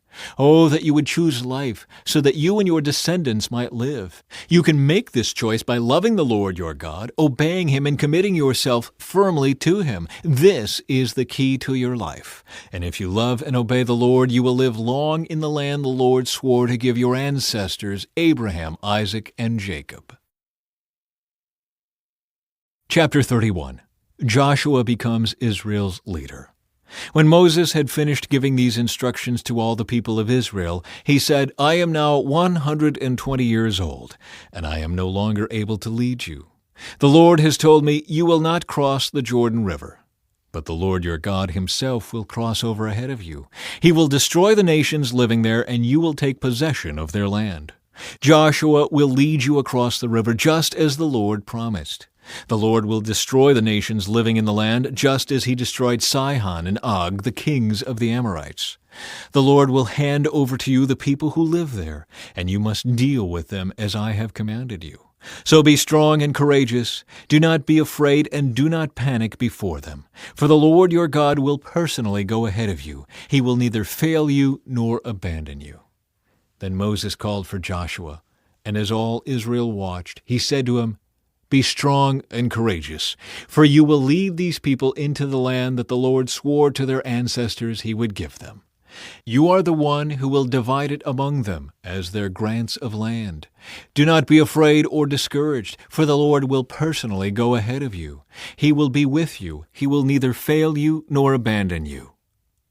Public reading of the Book of Instruction. So Moses wrote this entire body of instruction in a book and gave it to the priests, who carried the ark of the Lord's covenant, and to the elders of Israel. Then Moses gave them this command. At the end of every 7th year, the year of release, during the festival of shelters, you must read this book of instruction to all the people of Israel when they assemble before the Lord your God at the place He chooses. Call them all together, men, women, children, and the foreigners living in your towns, so they may hear this book of instruction and learn to fear the Lord your God and carefully obey all the terms of these instructions. Do this so that your children who have not known these instructions will hear them and will learn to fear the Lord your God. Do this as long as you live in the land you are crossing the Jordan to occupy. Israel's disobedience predicted. Then the Lord said to Moses, The time has come for you to die. Call Joshua and present yourselves at the tabernacle, so that I may commission him there. So Moses and Joshua went and presented themselves at the tabernacle, and the Lord appeared to them in a pillar of cloud that stood at the entrance to the sacred tent. The Lord said to Moses, You are about to die and join your ancestors. After you are gone, these people will begin to worship foreign gods, the gods of the land where they are going. They will abandon me and break my covenant that I have made with them. Then my anger will blaze forth against them. I will abandon them, hiding my face from them, and they will be devoured. Terrible trouble will come down on them, and on that day they will say, These disasters have come down on us because God is no longer among us. At that time I will hide my face from them on account of all the evil they commit by worshiping other gods. So write down the words of this song and teach it to the people of Israel. Help them learn it, so it may serve as a witness for me against them. For I will bring them into the land I swore to give their ancestors, a land flowing with milk and honey. There they will become prosperous, eat all the food they want, and become fat. But they will begin to worship other gods. They will despise me and break my covenant. And when great disasters come down on them, this song will stand as evidence against them, for it will never be forgotten by their descendants. I know the intentions of these people, even now before they have entered the land I swore to give them. So that very day Moses wrote down the words of the song and taught it to the Israelites. Then the Lord commissioned Joshua, son of Nun, with these words, Be strong and courageous, for you must bring the people of Israel into the land I swore to give them. I will be with you. When Moses had finished writing this entire body of instruction in a book, he gave this command to the Levites who carried the ark of the Lord's covenant. Take this book of instruction and place it beside the ark of the covenant of the Lord your God, so it may remain there as a witness against the people of Israel. For I know how rebellious and stubborn you are. Even now, while I am still alive and am here with you, you have rebelled against the Lord. How much more rebellious will you be after my death? Now summon all the elders and officials of your tribes, so that I can speak to them directly and call heaven and earth to witness against them. I know that after my death you will become utterly corrupt and will turn from the way I have commanded you to follow. In the days to come, disaster will come down on you, for you will do what is evil in the Lord's sight, making him very angry with your actions. The Song of Moses. So Moses recited this entire song publicly to the assembly of Israel. Chapter 32. Listen, O heavens, and I will speak. Hear, O earth, the words that I say. Let my teaching fall on you like rain. Let my speech settle like dew. Let my words fall like rain on tender grass, like gentle showers on young plants. I will proclaim the name of the Lord. How glorious is our God. He is the rock. His deeds are perfect. Everything he does is just and fair. He is a faithful God who does no wrong. How just and upright he is. But they have acted corruptly toward him. When they act so perversely, are they really his children? They are a deceitful and twisted generation. Is this the way you repay the Lord, you foolish and senseless people? Isn't he your Father who created you? Has he not made you and established you? Remember the days of long ago. Think about the generations past. Ask your father, and he will inform you. Inquire of your elders, and they will tell you.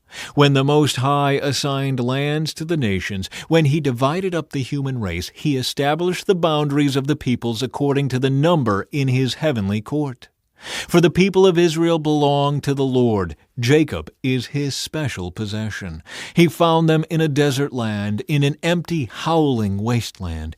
He surrounded them and watched over them. He guarded them as he would guard his own eyes.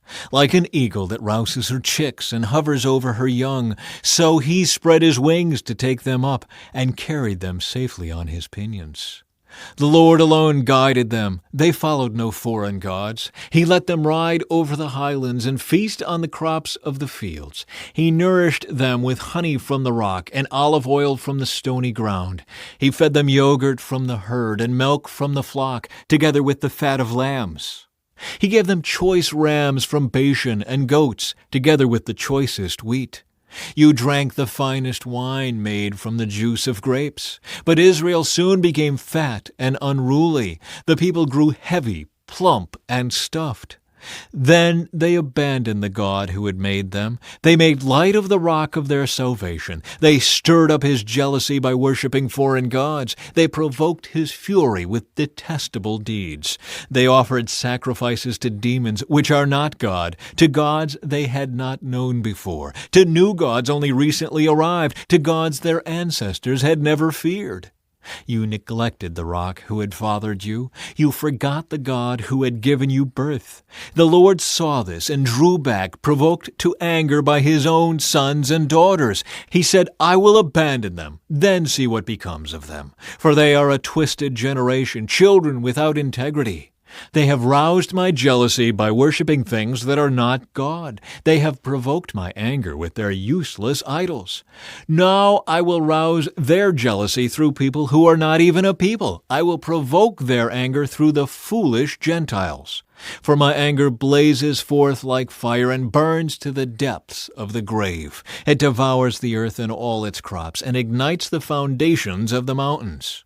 I will heap disasters upon them and shoot them down with my arrows. I will weaken them with famine, burning fever, and deadly disease. I will send the fangs of wild beasts and poisonous snakes that glide in the dust. Outside the sword will bring death, and inside terror will strike both young men and young women, both infants and the aged. I would have annihilated them, wiping out even the memory of them. But I feared the taunt of Israel's enemy, who might misunderstand and say, Our own power has triumphed. The Lord had nothing to do with this. But Israel is a senseless nation. The people are foolish, without understanding. Oh, that they were wise and could understand this. Oh, that they might know their fate. How could one person chase 1,000 of them, and 2 people put 10,000 to flight? unless their rock had sold them, unless the Lord had given them up. But the rock of our enemies is not like our rock, as even they recognize. Their vine grows from the vine of Sodom, from the vineyards of Gomorrah. Their grapes are poison, and their clusters are bitter. Their wine is the venom of serpents, the deadly poison of cobras. The Lord says, Am I not storing up these things, sealing them away in my treasury? I will take revenge, I will pay them back. In due time their feet will slip. Their day of disaster will arrive, and their destiny will overtake them. Indeed, the Lord will give justice to his people, and he will change his mind about his servants when he sees their strength is gone and no one is left, slave or free. Then he will ask, Where are their gods, the rocks they fled to for refuge? Where now are those gods who ate the fat of their sacrifices and drank the wine of their offerings? Let those gods arise and help you. Let them provide you with shelter. Look now, I myself am he. There is no other God but me. I am the one who kills and gives life. I am the one who wounds and heals. No one can be rescued from my powerful hand. Now I raise my hand to heaven and declare, as surely as I live, when I sharpen my flashing sword and begin to carry out justice, I will take revenge on my enemies and repay those who reject me. I will make my arrows drunk with blood, and my sword will devour flesh, the blood of the slaughtered and the captives, and the heads of the enemy leaders. Rejoice with him, you heavens, and let all of God's angels worship him. Rejoice with his people, you nations, and let all the angels be strengthened in him. For he will avenge the blood of his servants. He will take revenge against his enemies. He will repay those who hate him, and cleanse the land for his people. So Moses came with Joshua, son of Nun, and recited all the words of this song to the people. When Moses had finished reciting all these words to the people of Israel, he added, Take to heart all the words of warning I have given you today. Pass them on as a command to your children, so they will obey every word of these instructions. These instructions are not empty words. They are your life. By obeying them, you will enjoy a long life in the land you will occupy when you cross the Jordan River. Moses' death foretold. That same day the Lord said to Moses, Go to Moab, to the mountains east of the river, and climb Mount Nebo, which is across from Jericho. Look out across the land of Canaan, the land I am giving to the people of Israel as their own special possession. Then you will die there on the mountain. You will join your ancestors, just as Aaron your brother died on Mount Hor and joined his ancestors. For both of you betrayed me with the Israelites at the waters of Meribah at Kadesh in the wilderness of Zin. You failed to demonstrate my holiness to the people of Israel there. So you will see the land from a distance, but you may not enter the land I am giving to the people of Israel. Chapter 33. Moses blesses the people. This is the blessing that Moses, the man of God, gave to the people of Israel before his death. The Lord came from Mount Sinai and dawned upon us from Mount Seir. He shone forth from Mount Paran and came from Meribah Kadesh with flaming fire at his right hand. Indeed, he loves his people. All his holy ones are in his hands. They follow in his steps and accept his teaching. Moses gave us the Lord's instruction, the special possession of the people of Israel. The Lord became king in Israel when the leaders of the people assembled, when the tribes of Israel gathered as one. Moses said this about the tribe of Reuben, Let the tribe of Reuben live and not die out, though they are few in number. Moses said this about the tribe of Judah, O Lord, hear the cry of Judah and bring them together as a people. Give them strength to defend their cause. Help them against their enemies. Moses said this about the tribe of Levi, O Lord, you have given your Thummim and Urim, the sacred lots, to your faithful servants the Levites. You put them to the test at Massah and struggled with them at the waters of Meribah. The Levites obeyed your word and guarded your covenant. They were more loyal to you than to their own parents. They ignored their relatives and did not acknowledge their own children. They teach your regulations to Jacob. They give your instructions to Israel. They present incense before you and offer whole burnt offerings on the altar. Bless the ministry of the Levites, O Lord, and accept all the work of their hands. Hit their enemies where it hurts the most. Strike down their foes so they never rise again. Moses said this about the tribe of Benjamin. The people of Benjamin are loved by the Lord and live in safety beside him. He surrounds them continuously and preserves them from every harm.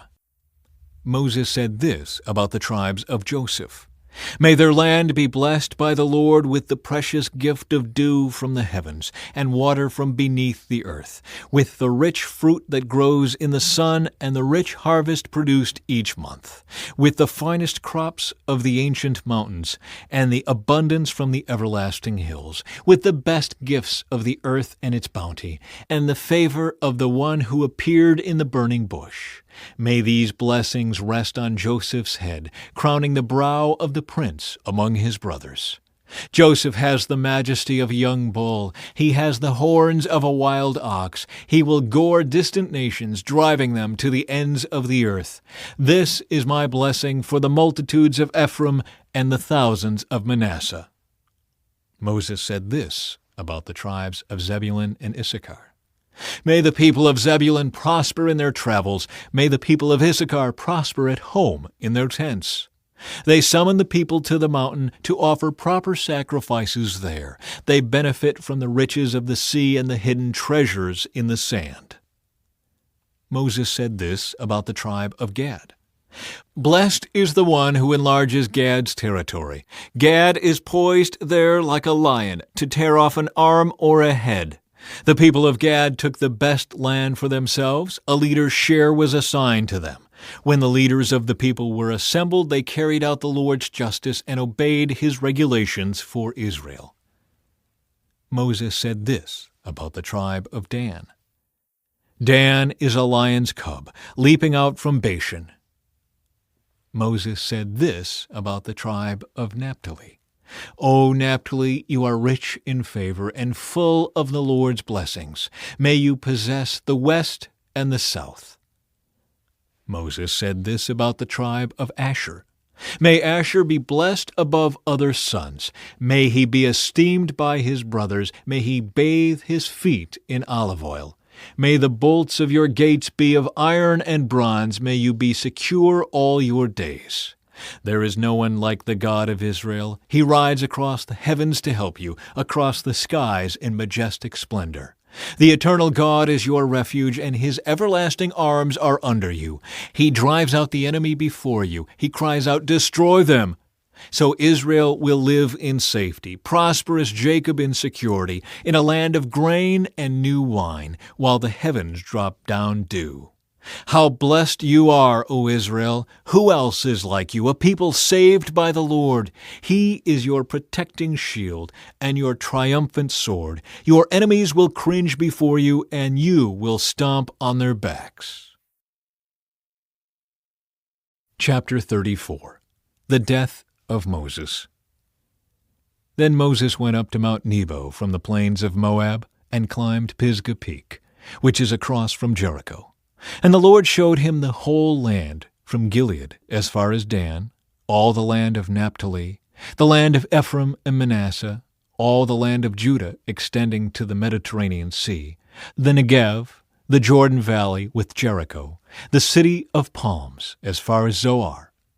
Then the Lord said to Moses, "This is the land I promised on oath to Abraham, Isaac, and Jacob, when I said, 'I will give it to your descendants.' I have now allowed you to see it with your own eyes, but you will not enter the land." So Moses, the servant of the Lord, died there in the land of Moab, just as the Lord had said. The Lord buried him in a valley near Beth Peor in Moab, but to this day no one knows the exact place. Moses was 120 years old when he died, yet his eyesight was clear, and he was as strong as ever. The people of Israel mourned for Moses on the plains of Moab for 30 days, until the customary period of mourning was over. Now Joshua, son of Nun, was full of the spirit of wisdom, for Moses had laid his hands on him. So the people of Israel obeyed him, doing just as the Lord had commanded Moses. There has never been another prophet in Israel like Moses, whom the Lord knew face to face. The Lord sent him to perform all the miraculous signs and wonders in the land of Egypt against Pharaoh and all his servants and his entire land. With mighty power, Moses performed terrifying acts in the sight of all Israel.